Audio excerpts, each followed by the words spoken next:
ಸೇರಿಸ್ಬಿಟ್ಟು ವಾಪಸ್ ತೊಗೊಂಬಂದ ಅಂತ. ಅಲ್ಲಿ ಕಥೆ ಅದಿದ್ರು ಮೂಲ ಒಳಗಡೆ ಅರ್ಥ ಇರೋದೇನು ಅಂದರೆ ತಮ್ಮ ರಾಜ ಹೇಗೆ ಹೊಯ್ಸಳರನ್ನು ಸೋಲಿಸ್ಬಿಟ್ಟು ತಮ್ಮ ರಾಜ್ಯವನ್ನು ವಾಪಸ್ ತೊಗೊಂಬಂದ ಅನ್ನೋದು. ಇದನ್ನೇ ನಾನು ಅಲಿಗರಿ ಅಂತಂದು. ಇದು ಮಾಡ್ಬೋದಾದ ಚೆನ್ನಾಗಿದೆ ಸರಿ. ಆದರೆ ತಮಾಷೆ ಅಂತಂದರೆ ಮುದ್ದಣ ಏನೋ ಆಮೇಲೆ ಹೇಳ್ಬಿಟ್ಟ ಕರಿಮಣಿ ಸರದೊಳ್ ಚೆಂಬವಳಮಂ ಕೋದಂತೆ ಅಂತ. ಕರಿಮಣಿ ಸರದಲ್ಲಿ ಕೆಂಪು ಹವಳವನ್ನು ಕೋದಂತೆ ಸಂಸ್ಕೃತವನ್ನು ಕನ್ನಡದ ಜೊತೆ, ಅಂದರೆ ಇವತ್ತು ನಾವು ಇಂಗ್ಲೀಷ್ ಜೊತೆ ಕನ್ನಡ ಸೇರಿಸೋ ಹಾಗೆ ಸೇರಿಸ್ಬಿಟ್ಟು ಹೇಳಿದರೆ ಸ್ವಾರಸ್ಯವಾಗಿರುತ್ತೆ ಅಂತ ಮುದ್ದಣ ಏನೋ ಹೇಳ್ಕೊಂಡ. ಇವನು ಹಠ ತೊಟ್ಟುಬಿಟ್ಟು ನಾನು ಕನ್ನಡವನ್ನು ಶುದ್ಧ ಕನ್ನಡವನ್ನು ಮಾತ್ರ ಬಳಸ್ತೇನೆ, ಸಂಸ್ಕೃತವನ್ನು ಬಳಸುವುದಿಲ್ಲ ಅನ್ನೋ ಹಠದಿಂದ ಇವನು ಬರೆದಿರುವಂತಹ ಕಾವ್ಯ. ಭಾಷೆಯಲ್ಲಿ ಬಾರೋಯಿಂಗ್ ಅಂತ ಒಂದು ಪರಿಕಲ್ಪನೆ ಇದೆ, ಎರವಲು ತಗೊಳ್ಳೋದು ಅಂತ. ಯಾವಾಗ ಎರಡು ಭಾಷೆಗಳು ಒಂದು ಕಡೆ ಬರ್ತಾವೋ ಪರಸ್ಪರ ಪ್ರಭಾವಿತ ಆಗೋದು ಬಹಳ ಸಾಮಾನ್ಯವಾದದ್ದು. ಅವ್ರ ಶಬ್ದ ಇವ್ರು ತಗೋತಾರೆ, ಇವ್ರ ಶಬ್ದ ಅವ್ರು ತಗೋತಾರೆ, ಅದು ಬಹಳ ಸಹಜವಾದದ್ದು. ನಮ್ಮಲ್ಲಿ 3 ಶಬ್ದಗಳು ಹಂಗೆ ಸಿಗ್ತವೆ. ಬಸ್ಸು ಅಂತೀವಿ, ರೈಲು ಅಂತೀವಿ. ಯಾರಾದರೂ ಅದನ್ನು ಹೊಗೆ ಶಕಟ ಅಂತಲೋ ಅಂದರೆ ಅದು ಏನು ಅಂತ ಕೇಳೋಣ ಅನಿಸುತ್ತೆ. ಅದನ್ನ ಹೇಳೋ ಅಗತ್ಯವೂ ಇಲ್ಲ. ನಮ್ಮ ಏನು ಮೂರ್ತಿರಾಯರು ಹೇಳೋಂಗೆ ಹುಚ್ಚಲ್ಲ ಬೆಪ್ಪಲ್ಲ ಶಿವಿಲೆ ಅಂತಾರೆ ಅದನ್ನು. ಅದು ಹುಚ್ಚಲ್ಲ ಬೆಪ್ಪಲ್ಲ ಅಭಿಯಂತರರು ಪ್ರಪಂಚದಲ್ಲಿ ಯಾರಿಗೂ ಅರ್ಥವಾಗೋದಿಲ್ಲ. ಎಂಜಿನಿಯರ್ ಅದನ್ನು ಹೇಳಿ ಸರ್, ನೀವು ಕನ್ನಡದಲ್ಲಿ ಹೇಳೋದು ಬಿಟ್ಟು ಏನು ಹೇಳ್ತೀರಲ್ಲ ಅಂತ. ಹಾಗೆ ಆ ಹಠದಿಂದ ನಿಜವಾಗಿಯೂ ಪ್ರಯೋಜನ ಇಲ್ಲ. ಆದರೆ ಒಂದು ಸಲ ಪ್ರಯತ್ನ ಪಡಬಹುದು. ಹಾಗಾಗಿ ಏನಾಗುತ್ತೆ, ಇಂಥ ಪ್ರಯತ್ನಗಳು ಡೆಡ್ ಎಂಡ್ಸ್. ಇನ್ನೊಂದು ಇಂಥದ್ದು ನೀವು ಮಾಡೋ ಅಗತ್ಯ ಬರುವುದಿಲ್ಲ. ಒಂದು ಇಟ್ಸ್ ಎನ್ ಅಕಾಡೆಮಿಕ್ ಅಟೆಂಪ್ಟ್ ಅಷ್ಟೇ, ಒಂದು ಶೈಕ್ಷಣಿಕ ಅಂತ ಹೇಳೋಕೆ ಬರಲ್ಲ, ಅಕಾಡೆಮಿಕ್ ಪ್ರಯೋಗ ಅಷ್ಟೇ ಅದು. ಹಾಗಾಗಿ ಅದರ ಪರಂಪರೆ ಬೆಳೆಯೋದಿಲ್ಲ ಮುಂದೆ, ಸಹಜವಾಗಿ ಹಾಗೇನೆ ಅದು. ಆದರೆ ಅದನ್ನು ಮಾಡಿದಾನಲ್ಲ, ಅದಕ್ಕೆ ಒಂದು ಬೆಲೆ ಕೊಡಬೇಕು. ಒಂದು ಪ್ರಯತ್ನ ಮಾಡಿದಾನೆ, ಶುದ್ಧ ಕನ್ನಡದಲ್ಲಿ ಮಾಡಿದ್ದಾನೆ. ಕಾಂಪಿಟೇಷನ್ಸ್ ಮಾಡಿಸ್ತಾರೆ ನೋಡಿ, 1 ಮಿನಿಟ್ ಮಾತಾಡಬೇಕು, ಮಧ್ಯೆ ಇಂಗ್ಲೀಷ್ ಶಬ್ದ ಮಾತ್ರ ಉಪಯೋಗಿಸಬಾರ್ದು ಅಂತ. ಈ ಥರದ ಕಾಂಪಿಟೇಷನ್. ಅದಕ್ಕಿಂತ ಸ್ವಾರಸ್ಯವಾದ ಹೇಳ್ತೀನಿ, ಸಾಧ್ಯ ಸಿಕ್ಕುತ್ತೆ ಓದಿ. ತೀನಂ ಶ್ರೀಕಂಠಯ್ಯನವರು ಕಾಸಿನ ಸಂಘ ಅಂತ ಒಂದು ಇದನ್ನು ಬರೆದಿದ್ದಾರೆ, ಒಂದು ಪ್ರಬಂಧನ. ಅದ್ಭುತ ಹ್ಯೂಮರು. ಅವ್ರ ಹ್ಯೂಮರು ಅಂದರೆ ಅದ್ಭುತವಾದದ್ದು. ಅದರಲ್ಲಿ ತಮಾಷೆಗೆ ಇಂಗ್ಲೀಷ್ ಬಳಸಬಾರ್ದು ಕನ್ನಡ ಮಾತಾಡಬೇಕಾದ್ರೆ ಅಂತ ಒಂದು ನಿಯಮ ಮಾಡ್ಕೋತಾರೆ ಸ್ಟಾಫ್ ರೂಮಲ್ಲಿ, ಮಹಾರಾಜಾಸ್ ಕಾಲೇಜಿನಲ್ಲಿ. ಏನು ಪುಸ್ತಕ ಬೇರೆ ಇಟ್ಕೊಂಡಿರ್ತಾರೆ, ಇವ್ರು ಇಂಗ್ಲೀಷ್ ಮಧ್ಯೆ ಬಳಸಿರ್ತಾನೆ, ಅದು ಲೆಕ್ಕ ಮಾಡಿಡೋದು. ಸ್ವಾಮಿ ನೀವು ಈಗ ಮಾತಾಡಿದ್ರೆ ಇಂಗ್ಲೀಷ್ ಶಬ್ದನ ನಿಮ್ಮ ಅಕೌಂಟಿಗೆ ಸೇರಿಸಿದೆ ಅಂತ, ಅದಕ್ಕೆ ತಕ್ಷಣ ಹಿಂದ್ಗಡೆ ಬೆನ್ನು ತಟ್ಟೆ ನಗದಿ ಗುಮಾಸ್ತ್ರೆ, ಕ್ಲರ್ಕ್ ಅನ್ನೋ ಹಂಗಿಲ್ವಲ್ಲ, ನಗದಿ ಗುಮಾಸ್ತ್ರೆ ನೀವು ಅಕೌಂಟ್ಸ್ ಹೊಂದಿದ್ದೀರಾ ಅದನ್ನು ಬರ್ಕೊಂಡಿದ್ದೀವಿ ಅಂತ. ಹೀಗೆ ಈಗ ಆಗ್ತಾ ಹೋಗುತ್ತೆ. ಆಮೇಲೆ ಹರಿದು ಬಿಸಾಕ್ತಾರೆ ಅದನ್ನು, ಇದನ್ನೇ ಪುಸ್ತಕನೇ ಹರಿದು ಬಿಸಾಕ್ತಾರೆ. ಇವನು ಹಾಗೆ ಉಪಯೋಗಿಸ್ತಾ ಹೋಗ್ತಾನೆ. ಕೆಲವು ಕಡೆ ಅದ್ಭುತವಾದ ಕನ್ನಡ ಶಬ್ದಗಳನ್ನು ಬಳಸ್ತಾನೆ, ಕೆಲವು ಕಡೆ ಸಂಸ್ಕೃತದ್ದೇನು ಚೂರು ತದ್ಭವ ಮಾಡಿಕೊಂಡು ಅಗತ್ಯವೇ ಇರಲಿಲ್ಲ, ಸಂಸ್ಕೃತದಲ್ಲೇ ಹೇಳ್ಬೋದಿತ್ತು ಅನ್ನೋ ಥರನೂ ಮಾಡಿದ್ದಾನೆ. ಆದರೆ ಅದೊಂದು ಪ್ರಯತ್ನ. ಇಂತಹ ಪ್ರಯತ್ನದಲ್ಲಿ ಆ ಕಥೆ ಮುಂದುವರಿತಾ ಇದೆ. ಆ ಕಥೆಯಲ್ಲಿ ಏನು ಅಂತಂದರೆ, ಮೊದಲು ಮನ್ಮಥನ ವಿಷಯ ಬರುತ್ತೆ. ಮನ್ಮಥ ರಾಜ ಇದ್ದ ಹಾಗೆ, ನಿಜವಾಗಿಯೂ ಮನ್ಮಥ ರಾಜನೇ. ಮನ್ಮಥನನ್ನು ಮೀರಿದೀನಿ ಅಂದ್ಕೊಳ್ಳುವಂತಹ ಮಾನವ ಬಹಳ ಕಷ್ಟ ಹೇಳೋದು. ಎಂಥವ್ರಿಗೂ ಕಷ್ಟದ್ದೇನೆ ಅದು, ಆ ಮನಸ್ಸಿನ ದೃಷ್ಟಿಯಿಂದ. ಆ ಮನ್ಮಥನ ಆಸ್ಥಾನ ಇದೆ. ಅವನ ಆಸ್ಥಾನದಲ್ಲಿ ಯಾರು ಹೇಗೆ ಆಗಿದ್ದರು ಎಲ್ಲ ಹೇಳಬೇಕಲ್ಲ, ಅದನ್ನು ಮೊದಲು ವರ್ಣನೆ ಮಾಡ್ತಾನೆ ಕವಿ. ಹೇಗಿತ್ತು ಅವನ ಸುತ್ತಲಿನ ಆ ಪ್ರಕೃತಿಯ ವಾತಾವರಣ. ಬೆಳೆದೆಲವಲ್ಲಿಯೊಳ್ ಪುದಿದು ತೋರುವ ಮಾವಿನ ತೋರಗಂಬದಿ ತಳಿರ್ಗಳಿ ನಿಂಬುವೆತ್ತ ಪೊಸಲೋವೆಗಳಿಂ ನಸುಬಾಗಿ ಕೊಂಬಿನೊಳ್ ಪೊಳೆ ಬೆಳಗಾಯ ನುಣ್ಬೊಗರಿಯಂ ಸುಳಿತರ್ಪೆಲರಿಂದ ಬೀಳ್ದ ಪೂಗಳ ಪುಡಿಯಿಂ ಕರಂ ಸೊಗಯಿ ಪೋಲಗ ಸಾಲೆಯೊಳ್ ಇರ್ದರೊಪ್ಪದಿ.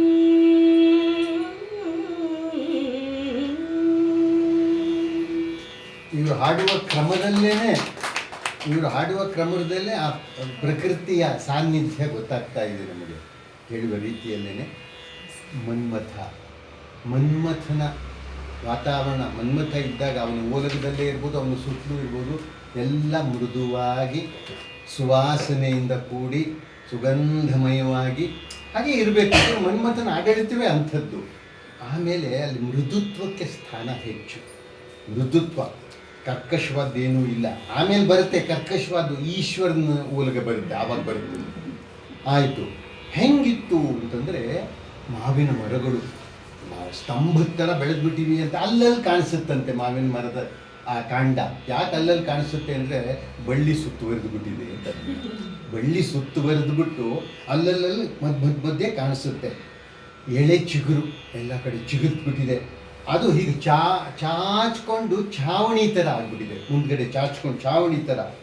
ಅಲ್ಲಿ ಮಧ್ಯೆ ಏನು ಅಂತಂದರೆ ಕೊಂಬೆಗಳು ಚಾಚ್ಕೊಂಡಿದ್ರೆ ಅಲ್ಲಿ ಹೊಳಿತಾ ಇರುವಂತಹ ನಯವಾದಂತಹ ಹಣ್ಣುಗಳು, ಕಾಯಿ, ಎಳೆಗಾಯಿ ಅಂತಿದೆ, ಎಳೆಕಾಯಿಗಳು. ಅದು ನಯವಾಗಿ ಹೊಳಪಿಂದ ಕೂಡಿದೆ. ಅದನ್ನು ಯಾವ ಹಣ್ಣು ಅಂತಂದರೆ ಬುಗುರಿ ಹಣ್ಣು ಅಂತ. ಬೊಗರಿ ಅಂತಂದರೆ ಬೋರೆ ಹಣ್ಣು ಅಂತಲೂ ಆಗುತ್ತೆ, ದೊಡ್ಡ ಸೈಜಿನ ಬೋರೆ ಹಣ್ಣು. ಆ ಬೋರೆ ಹಣ್ಣುಗಳು ಅಂದರೆ ಕಾಯಿ, ಅವು ಎಳೆಗಾಯಿಗಳು ಅವು ಇವೆ.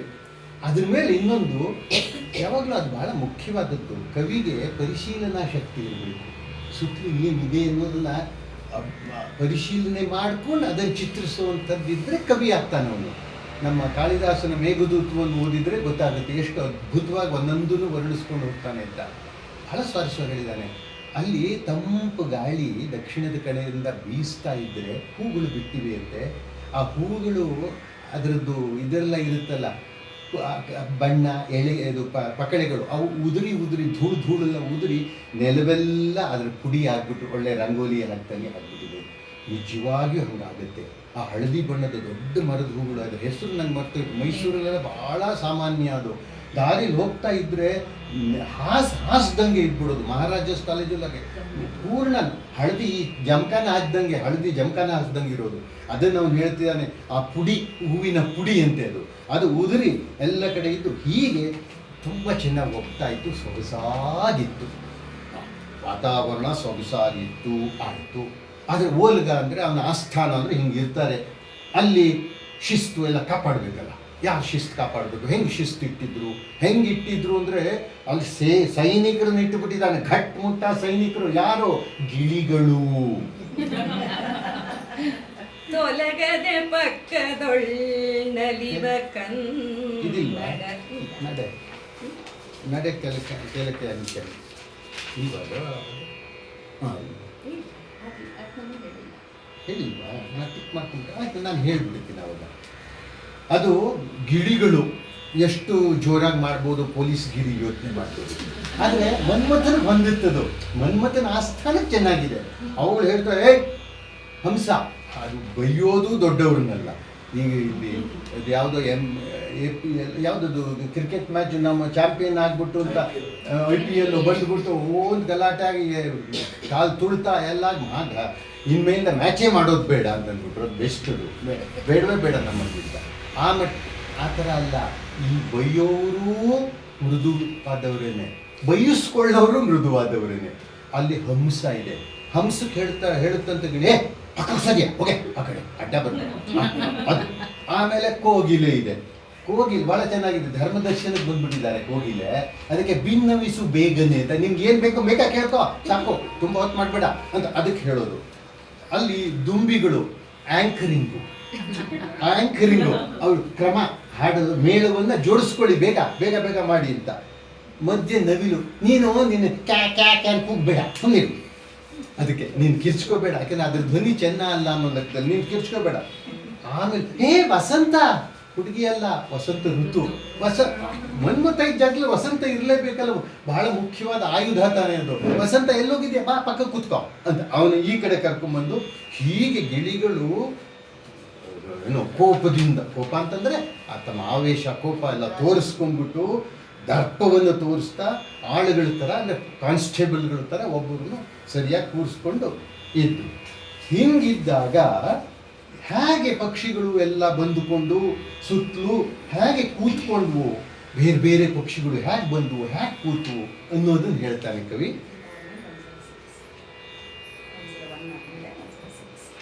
ಇದು ಇಲ್ಲ. ತೊಲಗದೆ ಪಕ್ಕದೊಳ್ಳಲಿವ ಕನ್ನಡವಕ್ಕಿಗಳೋಳಿ ಬಿಂಕದಿಂ ಬಲಗೆಲದೊಳ್ ನೆಗಳ್ತೆ ಒಡೆದಿರ್ಪರ ಸಂಚಯ ಪಿಂಡು ಬೇಟವಗ್ಗಲಿಸಿದ ಜಕ್ಕವಕ್ಕಿಗಳ ವಂಗಡಂ ಇಂಬರಿದಿರ್ಪ ಗಂಡುಗೋಗಿಲ ತಂಡ ಮೊಪ್ಪೆ ಬಗೆಗೋಲದ ಮೊಪ್ಪಿದುದಂದು ಕಾವನ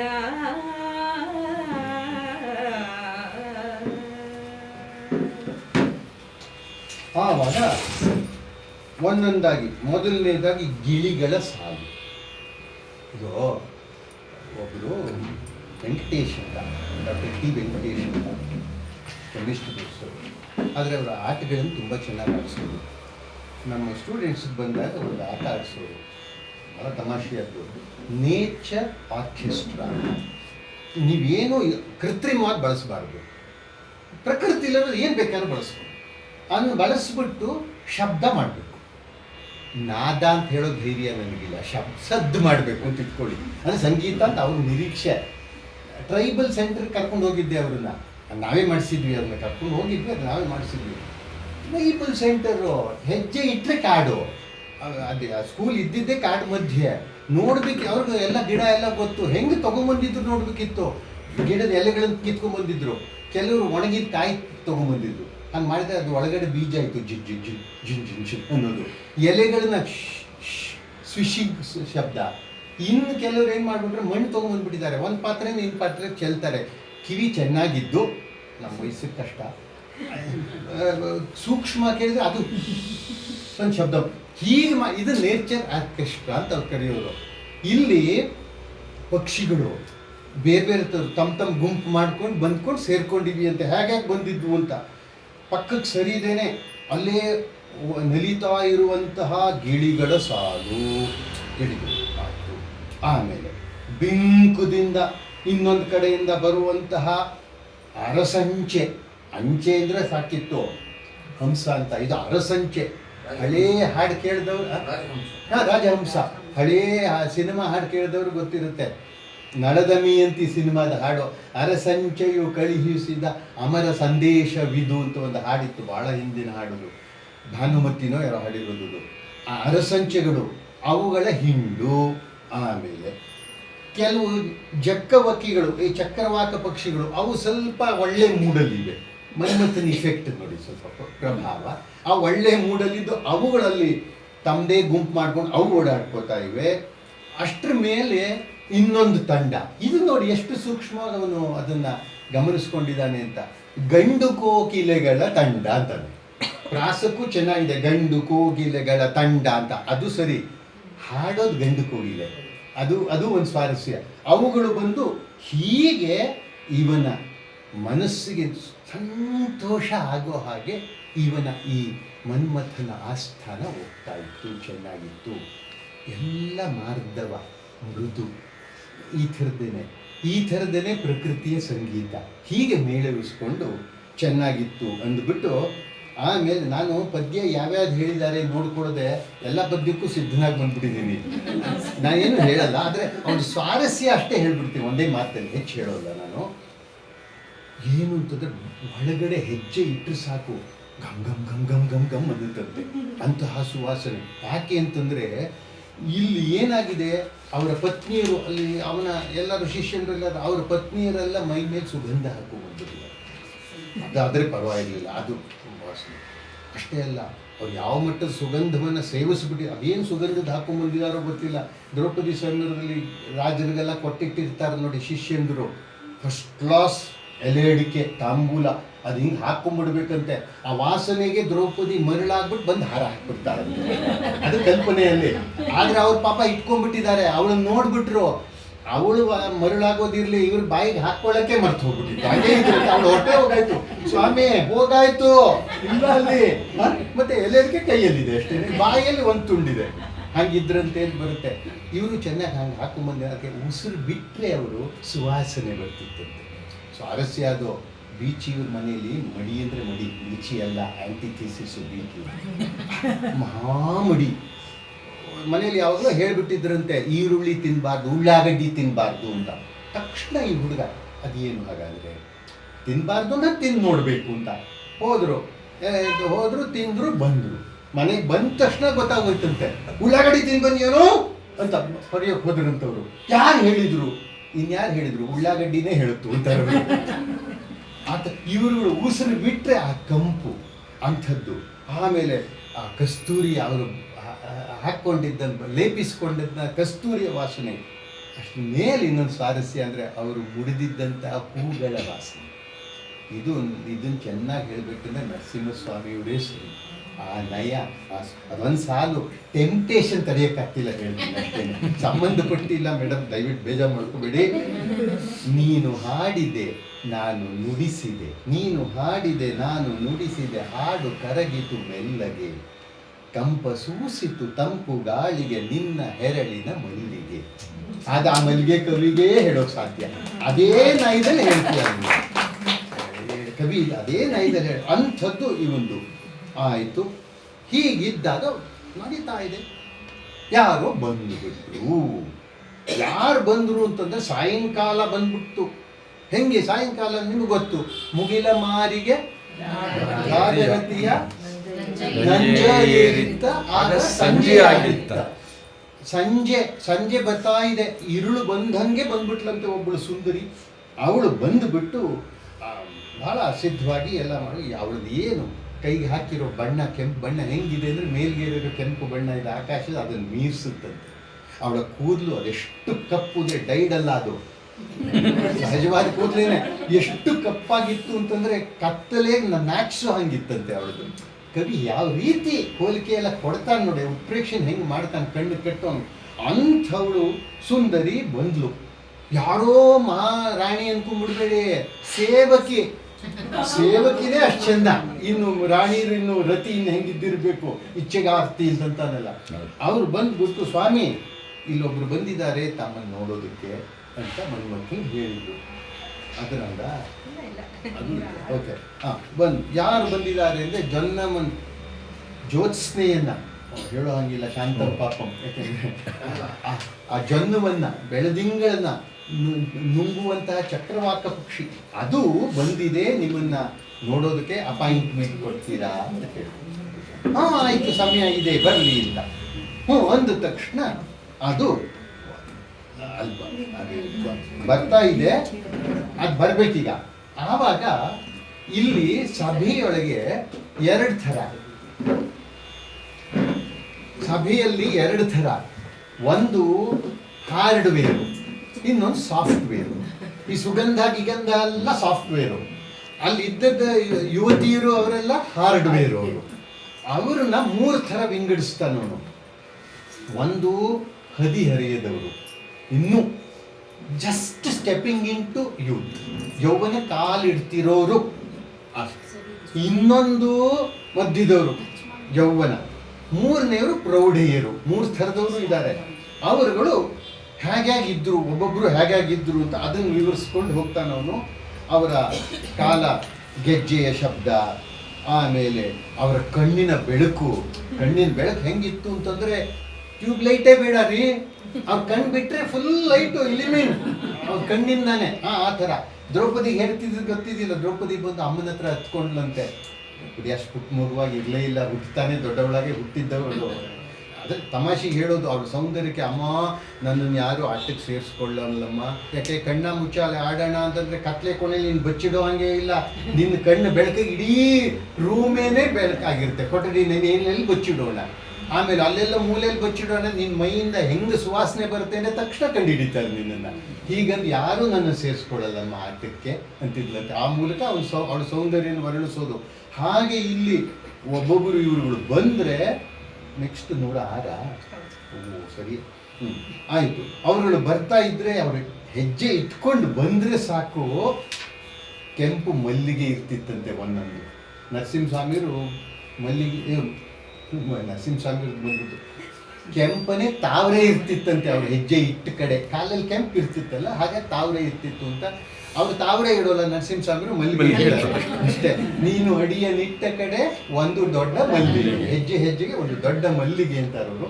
ಇಲ್ಲಿ ಆ ರೀತಿ ಅವರಿದ್ರು.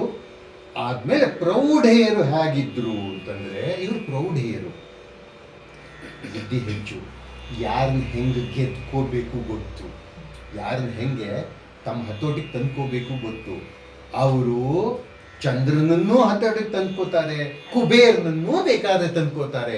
ಹೇಗೆ ತಂದ್ಕೋತಿದ್ರು ಹತೋಟಿಗೆ? ಸಸಿಯಂ ಮೈ ಬೆಳಗಿಂದೆ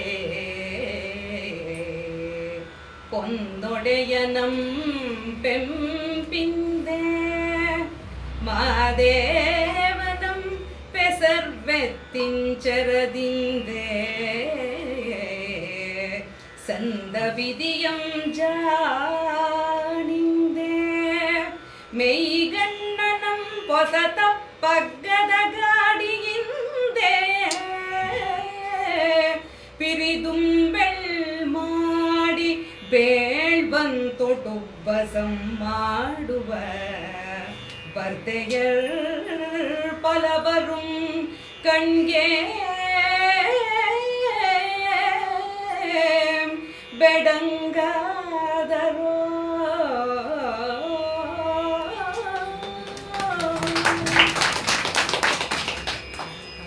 ಅವನ వచనం అంటూ నోల్పడ వన్ మంత్రి కూడా ఉండదు. ಅಲ್ಲಿ ನಾ ಹೇಳಿದೆ 3 ಥರದವರು ಅಂತ. ಈ ಯೌವನಕ್ಕೆ ಹೆಜ್ಜೆ ಇಡ್ತಿರೋರು ಉತ್ಸಾಹ ಇರುತ್ತೆ, ಆದರೆ ಟ್ರಿಕ್ಸ್ ಗೊತ್ತಿರಲ್ಲ, ಹೆಂಗೆ ಗೆಲ್ಲಬೇಕು ಅನ್ನೋ ಉಪಾಯಗಳು ಗೊತ್ತಿರೋಲ್ಲ. ಆದರೆ ಅವ್ರ ಸೌಂದರ್ಯ ಚೆಲುವು ತುಂಬ ತಾಜಾ ಚೆಲುವು. ಅದಾದ ಮೇಲಿನವ್ರದ್ದು ಯೌವನಕ್ಕೆ ಬಂದವರು, ಅಂದರೆ ಹದಿಹರೆಯ ಆಯಿತು, ಯೌವನಕ್ಕೆ ಬಂದವರು.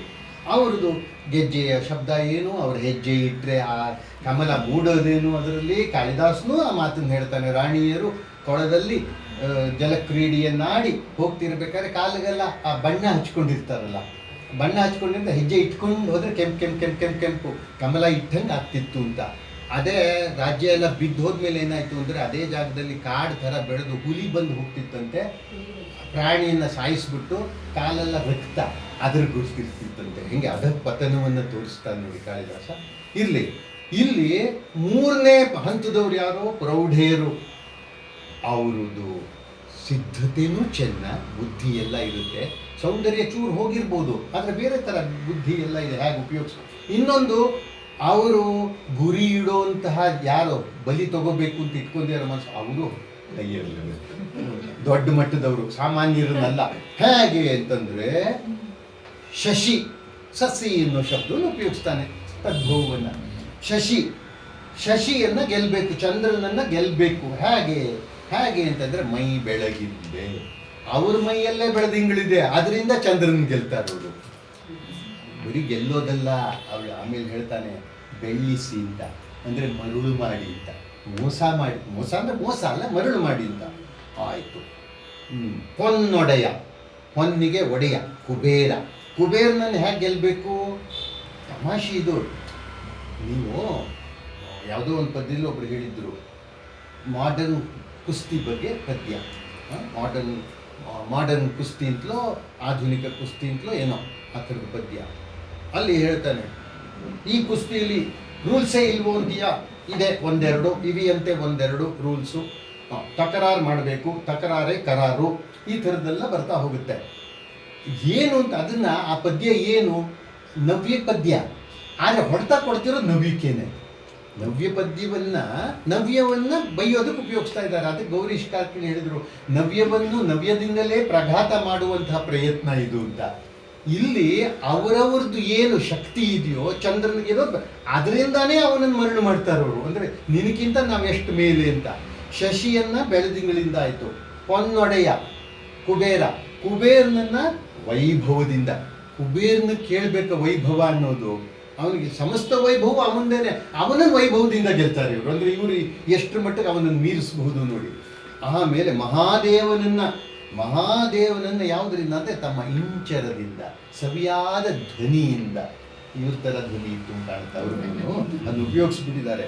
ಆಮೇಲೆ ಹೆಸರುವೆತ್ತಂತಹ ಬಿದಿಯಂ ಅಂತಾನೆ, ಅದು ಬಹಳ ಸಲ ಉಪಯೋಗಿಸ್ತಾನೆ ಅವನು. ಬಿದಿಯಂ ಅಂತ, ವಿಧಿ ಬ್ರಹ್ಮ, ವಿಧಿಯನ್ನು ಬರೆಯೋವನು. ಆ ಬ್ರಹ್ಮನನ್ನ ಎಲ್ಲರಿಗೂ ಏನೋ ಒಂದು ಬ್ರಹ್ಮನ ಜಾಣ್ಮೆ ಗೊತ್ತಲ್ವಾ. ಯಾರೋ ಒಬ್ಬ ಬ್ರಹ್ಮನ ಕುರಿತು ತಪಸ್ ಮಾಡುತ್ತ 10,000 ವರ್ಷ ಆದರೂ ಪುಣ್ಯಾತ್ಮ ಬರಲಿಲ್ಲ. ಕಡೆಗಂತೂ ಬಂದ ಮೇಲೆ ಏನು ಬೇಕಪ್ಪ ಭಕ್ತ ಅಂತ ಅಪ್ಪ ಚೆನ್ನಾಗಿ ಕೇಳಿದ್ದಾನೆ, ಇಂಥದ್ದು ಬೇಕು ಅನ್ಬೇಕಾ, ಅದ್ಬಿಟ್ಟು ಇಷ್ಟು ವರ್ಷ ಯಾಕೆ ಬರಲಿಲ್ಲ ಅಂತ ಕೇಳೋದು ಅವನು. ತಕ್ಷಣ ಇಲ್ಲಪ್ಪ, ನಾನು ಕಣ್ಣು ಮುಚ್ಚಿ ತೆಗೆದ್ರೆ ನಿಮ್ಮ 10,000 ವರ್ಷ ಅದು. ನನ್ನ ಲೆಕ್ಕದಲ್ಲಿ ಕಣ್ಣು ಮುಚ್ಚಿ ತೆಗೆಯೋಷ್ಟಲ್ಲಿ ಬಂದ್ಬಿಟ್ಟಿದ್ವಿ, 10,000 ವರ್ಷ ನಿಮಗೆ ಅಷ್ಟೇ. ಹೌದಾ, ಹಾಗಾದ್ರೆ ನೀನು 1 ರೂಪಾಯಿ ಅಂದ್ರೆ ನಮಗೇನು ಅಂತ, 10 ಕೋಟಿ ಅಂತ. ನೀನು 1 ರೂಪಾಯಿ ಕೊಟ್ಬಿಡುದ, ನಾನು 1 ನಿಮಿಷದಲ್ಲಿ ತಂದು ಕೊಡ್ತೀನಿ ಹೊಟ್ಟೋದ. ಅಷ್ಟೇ. ಜಾಣತನ ಇದೆ ಬ್ರಹ್ಮನಿಗೆ. ಅವನನ್ನು ಗೆಲ್ಬೇಕು ಅಂದ್ರೆ ನಿಮಗೆ ಜಾಣತನ ಬೇಕು. ಅದಕ್ಕೇನೆ ಅವನನ್ನ ಜಾಣತನದಿಂದ ಗೆಲ್ತಿದ್ರು ಅಂತ. ಜಾಣನಿಗೆ ಜಾಣದಿಂದ ಹೊಡಿತಿದ್ರು. ಆಮೇಲೆ ಮೈಗಣ್ಣನಂ, ಇದು ಬ್ಯೂಟಿಫುಲ್ ಆದ ಬಹಳ ಸುಂದರವಾದ ಒಂದು. ಇಂದ್ರನಿಗೆ ಮೈಯೆಲ್ಲ ರಂಧ್ರ, ಜರಡಿ ಮೈ ಶಾಪದಿಂದ, ಅದಕ್ಕೆ ಮೈಗಣ್ಣ. ಅದಕ್ಕೆ ಅವನು ಅದನ್ನು ಮುಚ್ಚಿಟ್ಕೊಳ್ಳೋಕೆ ಏನು ಮಾಡ್ಬಿಟ್ಟ, ಸಹಸ್ರಾಕ್ಷನಾದ ಅವನು. ಅದೇ ಮೈಗಣ್ಣ, ಮೈಯೆಲ್ಲ ಕಣ್ಣಾಗಿರೋನು ಅಂತ. ಅವನನ್ನೇನು ಮಾಡ್ದ, ಬಹಳ ಒಂದು ಪರೋಕ್ಷವಾದ ಹೊಡೆತ ಕೊಟ್ಟಿದ್ದಾನೆ. ಈ ಇಂದ್ರ ಎಲ್ಲ ಕಡೆ ಸ್ವಲ್ಪ ದುಷ್ಟ ಕೆಲಸಗಳಿಗೆ ಹೆಸರು. ಅಲ್ಲಿ ಹೋಗೋದು, ಆ ತಪಸ್ವಿಯ ಧರ್ಮಪತ್ನಿಯ ಧರ್ಮವನ್ನು ಕೆಡಿಸೋದು, ಬರೀ ಇಂಥ ಕೆಲಸಗಳೇ ಅವನು ಇಂದ್ರನಿಂದು. ಅಲ್ಲಿಯದು ಎಲ್ಲ ಗೊತ್ತಲ್ಲ, ಅಲ್ಲಿ ಉದ್ಧಾರ ಮಾಡಿ ಬಂದಿದ್ದ. ಅದೇ ಥರ ಇದು ಮೈಗಣ್ಣನಂ ಹೊಸತಪ್ಪ ಅಗ್ಗದ ಗಾಡಿ, ಅತ್ಯಂತ ಶ್ರೇಷ್ಠವಾದ ಸೌಂದರ್ಯದಿಂದ ಮರಳು ಮಾಡಿದರು. ಅಷ್ಟೇ, ಶ್ರೇಷ್ಠವಾದ ಸೌಂದರ್ಯ ಇದ್ರೆ ಸಾಕು, ಅವನು ಮರಳಾಗ್ತಾನೆ. ಅವನು ಅವರವ್ರಿಗೆ ಅವರವ್ರ ಅಸ್ತ್ರ ಉಪಯೋಗಿಸ್ಬಿಟ್ಟು ಆಮೇಲೆ ಹೀಗೆ ಪಿರಿದು ಬೆಳ್ಮಾಡಿ ಅಂದರೆ ಅದೇ ಮರಳುಗೊಳಿಸಿ, ಬೆಳ್ಳಿಸಿ ಅಂತ ಮಾಸ್ತಿ ಉಪಯೋಗಿಸ್ತಾರೆ. ಬೆಳ್ಳಿಸಿದರು ಅಂತ ಉಪಯೋಗಿಸ್ತಾರೆ ಯಾವಾಗಲೂ. ಅದನ್ನು ಮಾಡಿ ಹೀಗೆ ಮಾಡ್ಕೊಂಡ್ಬಿಟ್ಟು ಇಂತಹ ಅವರ ಮೇಲೆಲ್ಲ ಪ್ರಭಾವ ಬೀರುವಂತಹ ಅಂತಹ ಮನಸ್ಸನ್ನು ಕಾತರಗೊಳಿಸುವಂತಹ, ನೋಡಿದರೆ ಸಾಕು ಕಾತರ ಆಗ್ಬಿಡುತ್ತಂತೆ.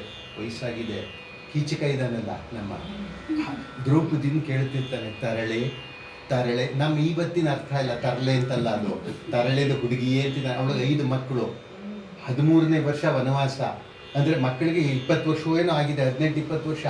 ಇವಳನ್ನ ಅವನು ಹುಡುಗಿ ಅಂತಿದ್ದಾನೆ. ಅವಳು ಹಂಗೆತ್ತು ರೂಪ ಅವಳದ್ದು. ಇವರು ಆ ರೀತಿಯಾಗಿ ಕಂಡವರ ಮನಸ್ಸನ್ನೆಲ್ಲ ಸೂರೆಗೊಳ್ಳುವಂತಹ ಪ್ರೌಢಿಯರಂತೆ. ಪ್ರೌಢಿಯರು ಅನ್ನೋ ಹಾಗೆ ಇಲ್ಲ, ಪ್ರೌಢತನ ಪ್ರೌಢತ್ವ ಎರಡರಲ್ಲೂ ಇದೆ. ಅವರ ಬುದ್ಧಿವಂತಿಕೆ ನಡವಳಿಕೆಯಲ್ಲೂ ಇದೆ, ಅವರ ಸೌಂದರ್ಯದಲ್ಲೂ ಇದೆ. ಹೀಗೆ ಅವನ ಒಡ್ಡೋಲಗ ನಡೀತಾ ಇದೆ. ಈ ಥರ ನಡೀತಿದ್ದಾಗ ಅವನು ಅದ್ಭುತವಾಗಿ ಕೂತುಬಿಟ್ಟಿದ್ದಾನಂತೆ. ಒಂದು ಹಂಸ ಇಟ್ಕೊಂಡಿದ್ದಾನೆ, ಅದಕ್ಕೆ ಎಳೆ ತಾವರೆ ದಂಟನ್ನು ತಿನ್ನಿಸ್ತಾ ಇದ್ದಾನೆ, ಅದಕ್ಕೆ ಒಳ್ಳೆಯ ಆಹಾರವನ್ನು ತಿನ್ನಿಸ್ತಿದ್ದಾನೆ. ಪಕ್ಕದಲ್ಲಿ ರತಿದೇವಿ ಕೂತಿದ್ದಾಳೆ. ಹೀಗೆ ಅದ್ಭುತವಾಗಿ ನಡೀತಿದ್ದಾಗ ಏನಾಯಿತು ಅಂತಂದರೆ, ಅವಳು ಹೇಳಿದ್ದಲ್ಲ, ಚಕ್ರವಾಕ ಪಕ್ಷಿ ತಮ್ಮ ಭೇಟಿಗೋಸ್ವಾಗಿ ಅಪಾಯಿಂಟ್ಮೆಂಟ್ ಕೇಳ್ತಾ ಇದ್ದಾರೆ ಅಂದ್ಬಿಟ್ಟು ಕಳಿಸ್ಕೊಡು ಒಳಗಡೆ ಅಂತಂದ. ಅದು ಬಂದ್ಬಿಟ್ಟು ನೋಡ್ತಾ ಇದ್ದೀವಂತ, ಏನಿದು, ಅಲ್ಲಿ ನೋಡಿದ್ರೆ ಇಂತಹ ಸುಂದರಿಯರು, ಇಲ್ಲಿ ನೋಡಿದ್ರೆ ಅಂತಹ ಸುಂದರಿಯರು, ಇಲ್ಲಿ ನೋಡಿದ್ರೆ ಅಂತಹ ಗಿಳಿಗಳು, ಏನು ಅದ್ಭುತವಾದ ವಾತಾವರಣ. ಆಶ್ಚರ್ಯ ಪಟ್ಕೊಂಡು ಒಳಗಡೆ ಬರ್ತಾ ಇದೆ. ಅಂತೂ ನೋಳ್ ಪರಕಂಗೆ ನೆಲೆ. ನಾನು ಯಾವತ್ತೂ ಬಂದೇ ಇಲ್ಲ ಚಪ್ಪಾಳೆ. ಮುಗಿಸಿದಾಗ ಮಾತ್ರ ಮಾಡಿದ್ದಾರೆ, ಮುಗಿಸಿದ್ರಲ್ಲ ಸಾರ್ ಅಂತ ಸಂತೋಷ.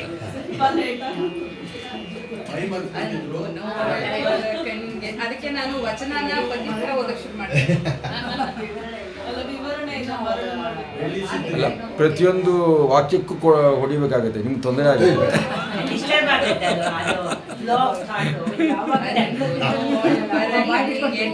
ನೆನೆವೀಡಾದ ನನೆವಿಲ್ಲ ಬಲ್ಲಹನ ಮೇಲಾದ ಸೊಂಪಿಂಗೆ ಬೆಕ್ಕ ಸಂಬಡುತ್ತುಂ ಇಂಗದಿರ್ಗಳಂ ಕಾಣ್ಕೆಗೊಟ್ಟು ಜೊನ್ನವಕ್ಕಿ ಭಿನ್ನವಿಸಿತ್ತದಂತೆನೇ.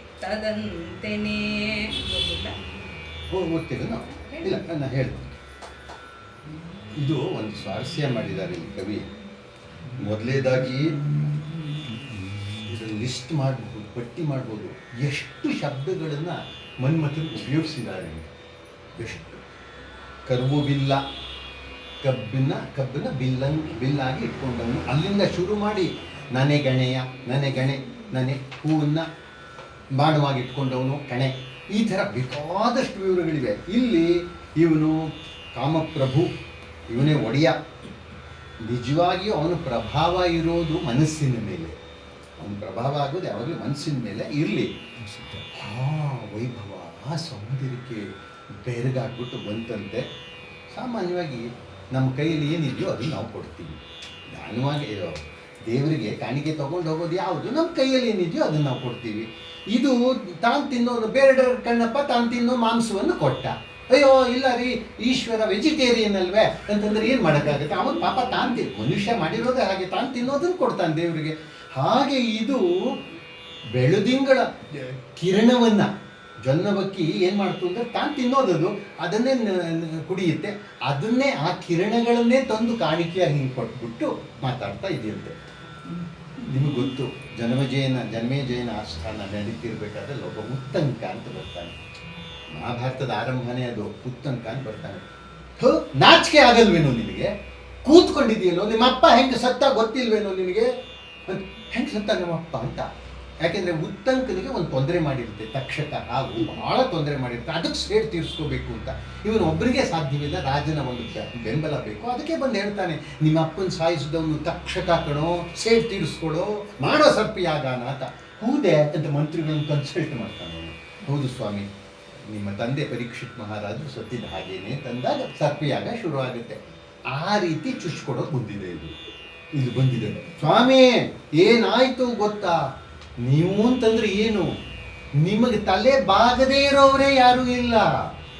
ನಿನಗೆಂದು ತಲೆವಾಗದ ನಿನಗಳ್ಕದ ನಿನ್ನ ವೇಳೆಗಾಯದ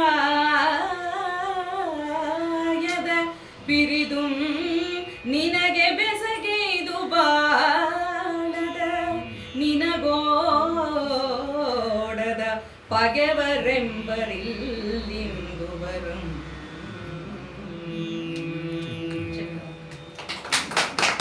ಬಹಳ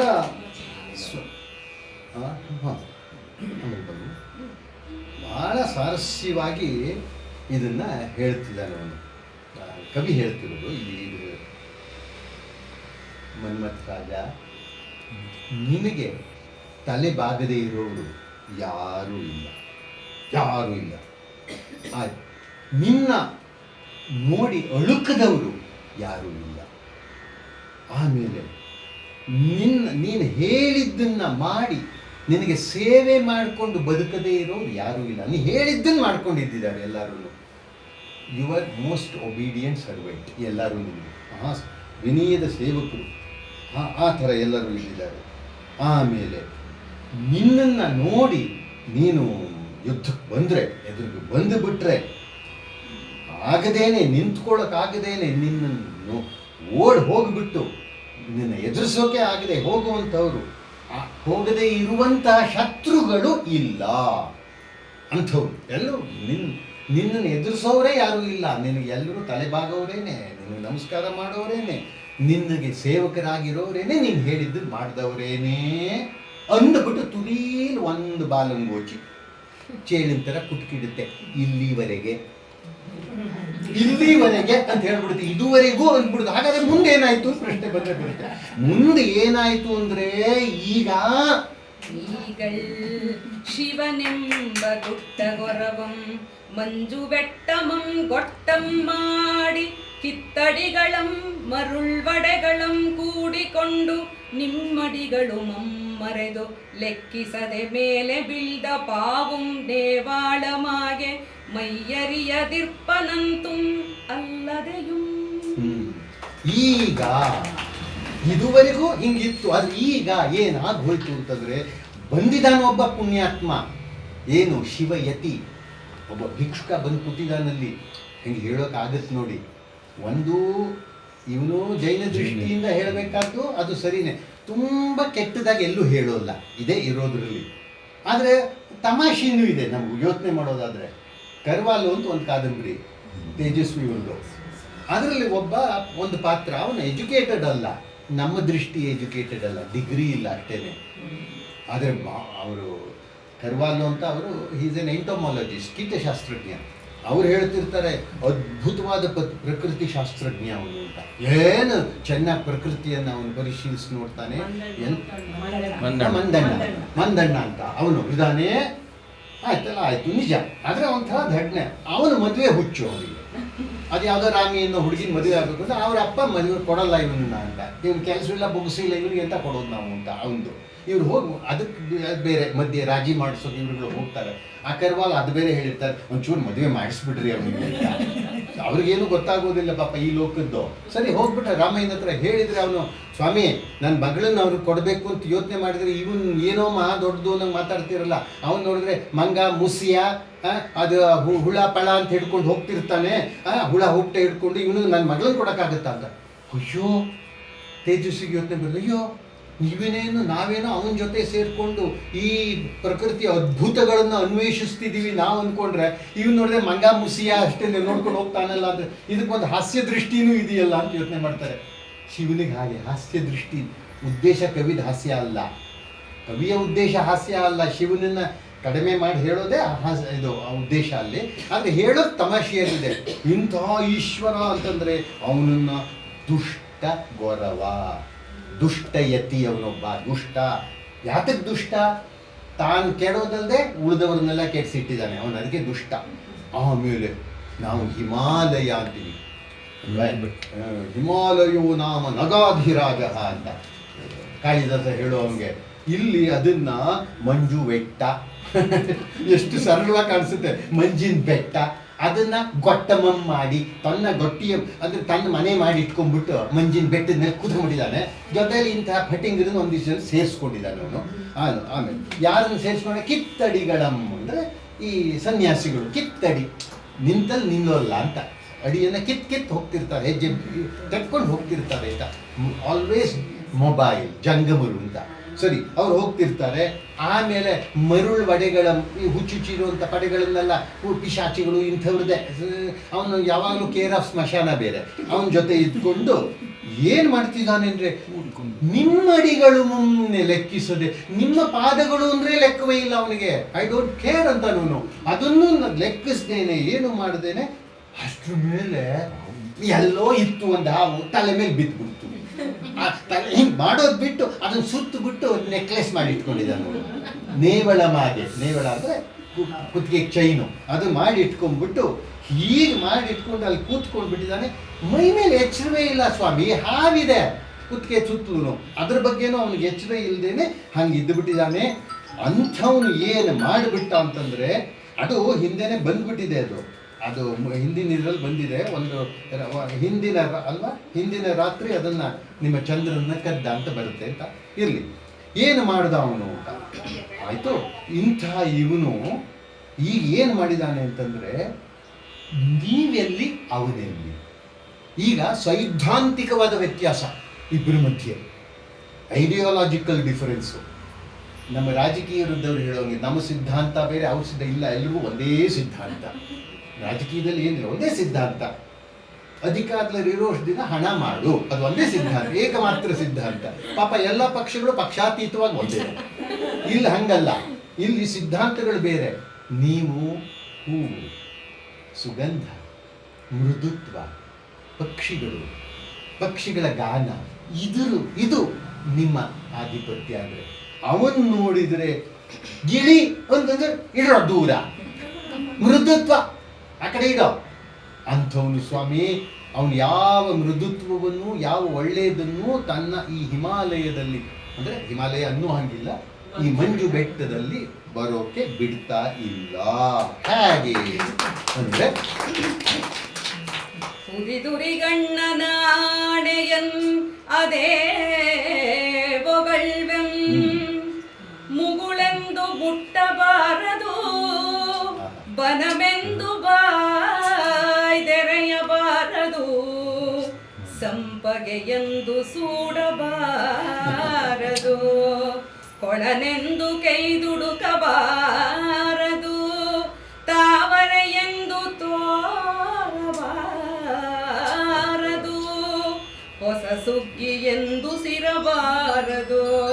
ತನ್ನಯ ಮಂಜು ಬೆಟ್ಟಿನೊಳ್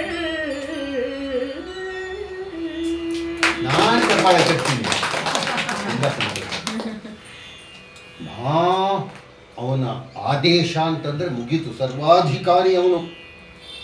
ನಮಗೆಲ್ಲರಿಗೂ ಗೊತ್ತಿದೆ ಔರಂಗಜೇಬ್, ಗೊತ್ತೇ ಇದೆ ಔರಂಗಜೇಬ್.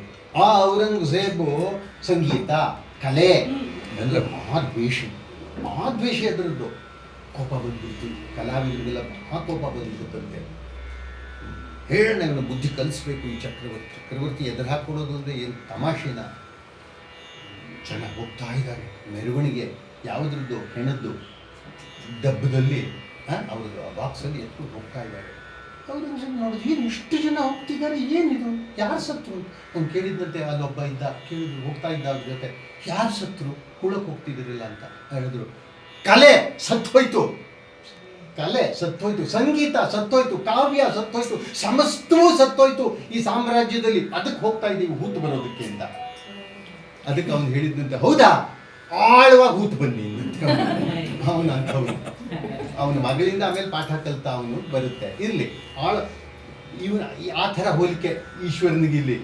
ಮೃದುವಾದದ್ದು ಯಾವುದು ಬೇಡ ಅವನಿಗೆ. ಮೊದಲಿಗೆ ಅದಕ್ಕೇನೆ ಶುರು ಮಾಡ್ತಾನೆ ಅವನು. ಹೇಗೆ ಅಂತಾರೆ, ಉರಿಗಣ್ಣ, ಮೊದಲೇ ಉರಿಗಣ್ಣ, ಉರಿಯೋ ಕಣ್ಣು, ಎಲ್ಲದ್ರ ಮೇಲೂ ಉರಿಯುತ್ತೆ ಅವನ ಕಣ್ಣು, ನೋಡಿದರೆ ಉರಿಯುತ್ತೆ. ಅವನನ್ನು ಏನು ಹೊಗಳ್ಳಿ ನಾನು ಅಂತ. ಹೆಂಗೆ ಅದು, ಅವನು ಹೆಂಗೆ ಹೊಗಳಬೇಕೋ ಗೊತ್ತಾಗ್ತಾ ಇಲ್ಲ. ಮಹಾರಾಯ ಬಂದ್ಬಿಟ್ಟಿದ್ದಾನೆ. ಏನು, ಒಂದು ಮಗ್ಗನ್ನ ಮುಟ್ಟಬಾರ್ದು, ಯಾವುದನ್ನು ಅರಳುವಂಥ ಮಗನ್ನು ಮುಟ್ಟಬಾರ್ದು. ಎರಡು ಅರ್ಥನೂ ಇದೆ ಅದರಲ್ಲಿ. ಒಂದು, ಅದು ಅವನ ಬೆಟ್ಟಕ್ಕೆ ಬರಬಾರ್ದು ಅಂತಲೂ ಒಂದು ಅರ್ಥ. ಅದಕ್ಕೆ ಮಂಜು ಬೆಟ್ಟ ಅನ್ನೋ. ಆ ಮಂಜು ಬೆಟ್ಟದಲ್ಲಿ ಬೆಳೆಯೋದು ಇಲ್ಲ, ಅದು ಏನೋ ಯಾವುದು ಬೆಳೆಯೋದಿಲ್ಲ ಅದರಲ್ಲಿ. ಅದು ಅರ್ಥನೂ ಇದೆ. ಇಲ್ಲಿ ಬರಲೂಬಾರ್ದು, ನೀವು ಮುಟ್ಲೂಬಾರ್ದು ಅದನ್ನು. ಆಮೇಲೆ ಕಾಡು, ಸೊಗಸಾದ ಕಾಡು, ವನ ಅಂತ ಬಾಯಿ ಬಿಟ್ಬಿಟ್ಬಿಡ, ನಾಲ್ಗೆ ಕೂಯಿಸ್ಬಿಡ್ತಾನೆ ಮೇಲೆ. ಸಂತೋಷ ಪಡಬಾರ್ದು, ಎಂಥ ಕಾಡು ಇದು ಅನ್ನೋ ಹಾಗಿಲ್ಲ. ಆಯಿತು. ಸಂಪಿಗೆ, ಅದ್ಭುತವಾದ ಸಂಪಿಗೆ ಅಂತ ಸೂಡಬಾರದು, ಮುಡ್ಕೋಬಾರದು ಅದನ್ನು ಅಂತ. ಅದು ಮುಡ್ಕೋಬಾರ್ದು, ಅಯ್ಯೋ ಸಂಪಿಗೆರಿ ಮಾಡೋ ಹಂಗಿಲ್ಲ. ಆಮೇಲೆ ಕೊಳನೆಂದು, ಕೊಳ ಅಂದ್ಬಿಟ್ಟು ಈಜೋಕೆ ಹೋಗೋ ಹಂಗಿಲ್ಲ. ಹಿಮಾಲಯದಲ್ಲಿ ಯಾವ ಕೊಳದಲ್ಲೂ ಯಾರು ಈಜೋಕ್ಕಾಗಲ್ಲ, ಅದು ಬೇರೆ. ಆಯಿತು. ಆಮೇಲೆ ತಾವರೆ ಅಂತ, ಒಂದು ತಾವರೆ ಹೂವು ಅದು ನೋಡೋ ಎಷ್ಟು ಚೆನ್ನಾಗಿದೆ ತಾವರೆ ಅನ್ನೋ ಹಾಗಿಲ್ಲ. ಅಂದರೆ ನಿಮ್ಮ ರಸಿಕತನ ಪೂರ್ಣ ಬಿಟ್ಕೊಡ್ಬೇಕು, ಹಾಗೆ ಮಾಡಿ ಇಟ್ಬಿಟ್ಟಿದ್ದಾನೆ. ಸರ್ವಾಧಿಕಾರಿ ಬೇರೆ ಅವನು ಶಾಸನ ಅಂದರೆ ಶಾಸನ, ಚಂಡ ಶಾಸನ ಅವನು ಹಾಗೆ. ಆಮೇಲೆ ಹೊಸ ಸುಗ್ಗಿ ಬಂದ್ಬಿಡ್ತು, ವಸಂತ ಕಾಲ ಬಂತು.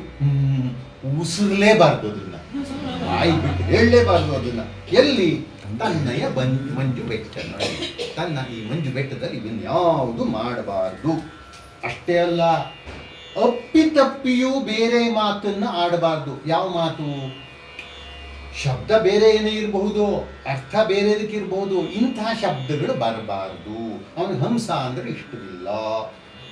ಹಂಸ ಅನ್ನೋರು ತದ್ಭವ ಅಂಚೆ ಅನ್ಬೇಡಿ. ಅಲ್ಲ ಸ್ವಾಮಿ, ಸೀರೆ ಅಂಚು ಅನ್ಬೇಡಿ, ಅಂಚೆ ಅಂತ ಆಗ್ಬಿಡುತ್ತೆ. ಮತ್ತಂ ಆತಂ ಸೀರೆಯೊಳಾದೊಡಂ ಅಂಚೆ ಎಂಬುದಂ, ಕೆರೆಯೊಳಾದೊಡಂ ಬಾಳೆ ಎಂಬುದಂ, ಸಿರಿಕಂಡದೊಳಾದೊಡಂ ಆರಡಿ ಎಂಬುದಂ, ಕೊಡಗೂಸಿ ನುಡಿಗೆಯೊಳಾದೊಡಂ ಸೋಗೆ ಎಂಬುದಂ, ಬೆದಂಡೆಯೊಳಾದೊಡಂ ಪಾಡೆಂಬುದಂ, ಕೇರಿಯೊಳಾದೊಡಂ ನೆರೆಯೆಂಬುದು, ಚಪ್ಪರಣೆಯೊಳಾದೊಡಂ ಪಣ್ಣೆಂಬುದು, ಸೈರಿಸಂ ಅದಲ್ಲದೆಯುಂ ಈ ಪೋದಿರೊಳ್ ಕಲಿಯ ಕಾಳೆಗಮಂ ಕಾದಿ. ಇದಕ್ಕೆ ಪರಿಸಂಖ್ಯಾಲಂಕಾರ ಅಂತ ಹೆಸರು. ಪರಿಸಂಖ್ಯಾಲಂಕಾರ ಅಂತ ಹೆಸರು. ಆ ಥರ ಶಬ್ದಗಳನ್ನು ದ್ವಂದ್ವದಲ್ಲಿ ಅಂದರೆ ಶ್ಲೇಷೆಯಲ್ಲಿ ಉಪಯೋಗಿಸುವಂಥದ್ದು. ಇದು ಅದನ್ನು ಯಾವ ಥರ ಹೇಳಬಹುದು ಅಂತಂದರೆ, ಮಾರೀಚನ ಹತ್ರ ರಾವಣ ಬಂದ. ಇವನನ್ನು ಏನು, ರಾಮನನ್ನು ಗೆಲ್ಲಬೇಕಾಗಿದೆ, ಈಗ ನೀನು ಜಿಂಕೆಯ ವೇಷ ಧರಿಸಿ ಇದು ಮಾಡು, ಹಾಗೆ ಅವನ ರಾಮನನ್ನು ದೂರ ಕರ್ಕೊಂಡು ಹೋಗು, ನಾನು ಸೀತೆಯನ್ನು ಹೊತ್ಕೊಂಡು ಬಂದ್ಬಿಡ್ತೀನಿ. ಇದು ಪ್ಲ್ಯಾನ್ ಎ. ಅದು ಆಮೇಲೆ ಪ್ಲ್ಯಾನ್ ಬಿ ಆಯ್ತದು. ಮೊದಲು ಹೇಳಿದ್ದು ಅವ್ನು ವಾಪಸ್ ಕಳಿಸ್ಬಿಡ್ತಾನಲ್ಲ. ಆವಾಗ ಹೇಳ್ತಾನೆ, ಚಿಕ್ಕ ಹುಡುಗ ರಾವಣ, ರಾಮ ಇನ್ನೂ ಚಿಕ್ಕ ಹುಡುಗ, ಬಹಳ ಚಿಕ್ಕ ಬಾಲಕ. ನಾನು ಬೆಳೆದಿದ್ದೆ, ಆದ್ರೆ ಒಂದು ಬಾಣ ಬಿಟ್ಟ ನನಗೆ, ಎಲ್ಲಿ ತಿರುಗ್ಕೊಂಡು ಹೋಗಿ ಬಿದ್ಬಿಟ್ಟೆ ನಾನು. ಏನು ಹೊಡ್ತಾ ಬಿದ್ಬಿಡ್ತು ಅಂದರೆ ಅವತ್ತಿಂದ ನನಗೆ ರಾಮ ಅಂದ್ರೆ ಭಯ. ರಾಮ ಅಂದ್ರೆ ಭಯ ಅರ್ಥ ಮಾಡ್ಕೋಬಹುದು. ರಾಮ ಅಂದ್ರೆ ಅಷ್ಟೇ ಅಲ್ಲ, ರಾ ಅಂದ್ರೇನೆ ಭಯ ನನಗೆ. ನಾನು ಹೇಳ್ತಾನೆ, ಸೈಕಾಲಜಿ ವಾಲ್ಮೀಕಿಗಳು ಯಾವ ರೀತಿ ಮನಃಶಾಸ್ತ್ರವನ್ನು ನೋಡ್ತಾರೆ ನೋಡಿ. ರಾ ಅಂದ್ರೆ ಭಯ. ರತ್ನಾನಿಚ ರಥಾಶ್ಚೈವ ವಿತ್ರಾಸಂ ಜನಯಂತಿ ಮೇ. ರತ್ನ ಅಂದ್ರೆ ಭಯ ಆಗುತ್ತೆ ನನಗೆ, ರ ಅಂದ್ಬಿಟ್ರೆ ಭಯ. ರಥ ಅಂದ್ರೆ ಭಯ ಆಗ್ಬಿಡುತ್ತೆ ನನಗೆ. ವಿತ್ರಾಸಂ ಜನಯಂತಿ ಮೇ, ನನ್ನಲ್ಲಿ ಗಾಬರಿನ ಹುಟ್ಟಿಸ್ಬಿಡ್ತಾವೆ ಅಂತ. ಇವನ್ಗೆ ಆ ಥರ ಅಂಚೆ ಅನ್ನಬಾರ್ದು. ಇಲ್ಲ ಸ್ವಾಮಿ ಸೀರೆ ಅಂಚು, ಅಂಚು ಬಂದ್ಬಿಡ್ತು, ಹೇಳಬಾರ್ದು. ಹಾಗೆ ಅದನ್ನು ಅನ್ನಬಾರ್ದು. ಸೀರೆಯಲ್ಲಾದರೂ ಅಂಚು ಅನ್ನಬಾರ್ದು, ಅಂದರೆ ಅಂಚೆ ಅನ್ನಬಾರ್ದು. ಆಮೇಲೆ ಕೆರೆಯಳು ಆದಡಂ ಬಾಳೆ ಎಂಬುದಂ. ಬಾಳೆ ಒಂದರ್ಥ ರಳ ಆದರೆ ಮೀನು ಅಂತ ಒಂದರ್ಥ ಬರುತ್ತೆ. ಇನ್ನೊಂದರ್ಥ ಬಾಲೆ ಅಂತಲೂ ತಗೋಬಹುದು. ಬಾಲೆ ಅನ್ಬಾರ್ದು. ಇಲ್ಲ ಸ್ವಾಮಿ ಮೀನು ಬಾಳೆ ಅನ್ಬೇಡಿ, ಬಾಲೆ ಅನ್ಬಾರ್ದು. ಹಾಗೆ ತಪಸ್ವಿಗಳ ಥರ ಇರಬೇಕು. ಆಮೇಲೆ ಚಂದನ ಅಂತ, ಅಲ್ಲಿ ಚಂದನದ ಇಷ್ಟು ಉದ್ದದ ಚಂದನ ಅಥವಾ ಇದ್ರದ್ದು ಆರಡಿ ಅಂತ ಹೇಳೋದಾದರೆ, ಅಲ್ಲೂ ಕೂಡ ನೀನು ಬೇರೆ ಯಾವುದನ್ನು ಅದಕ್ಕೆ ಸಂಬಂಧಪಟ್ಟಂತಹ ಏನು ಸುವಾಸನೆಗೆ ಸಂಬಂಧಪಟ್ಟಂತಹ ವಿಷಯವನ್ನು ಅದರಲ್ಲೂ ಕೂಡ ನೀನು ಹೇಳಬಾರ್ದು. ಅದಕ್ಕೆ ಇನ್ನೊಂದೇನೋ ಒಂದು ಅರ್ಥ ಇದೆ, ಅದು ಕಾಣಿಸ್ತಿಲ್ಲ ಈಗ, ಇರಲಿ.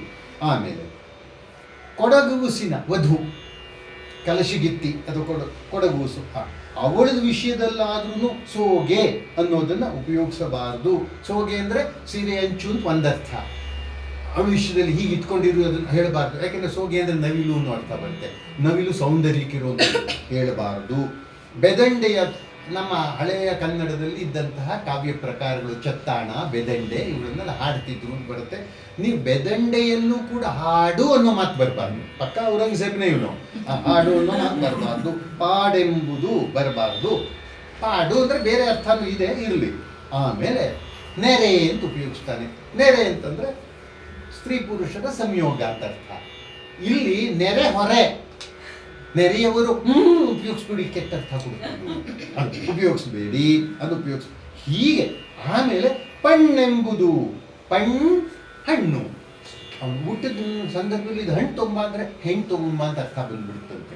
ಅದೇನು ಬರಲ್ಲ, ಅವನು ಉಪಯೋಗಿಸಿದಾನಷ್ಟೇನೆ. ಅದಕ್ಕೆ ಸ್ವಲ್ಪ ಸರ್ಕಸ್ಸು ಕಸರತ್ತು ಮಾಡಿರೋದು. ಪಣ್ಣೆಂಬುದಂ, ಹಣ್ಣೆಂಬುದನ್ನು, ಹೆಣ್ಣು ಅನ್ನೋ ಅರ್ಥ ಬರೋದರಿಂದ, ಧ್ವನಿ ಬರೋದನ್ನ ಉಪಯೋಗಿಸಬಾರ್ದು.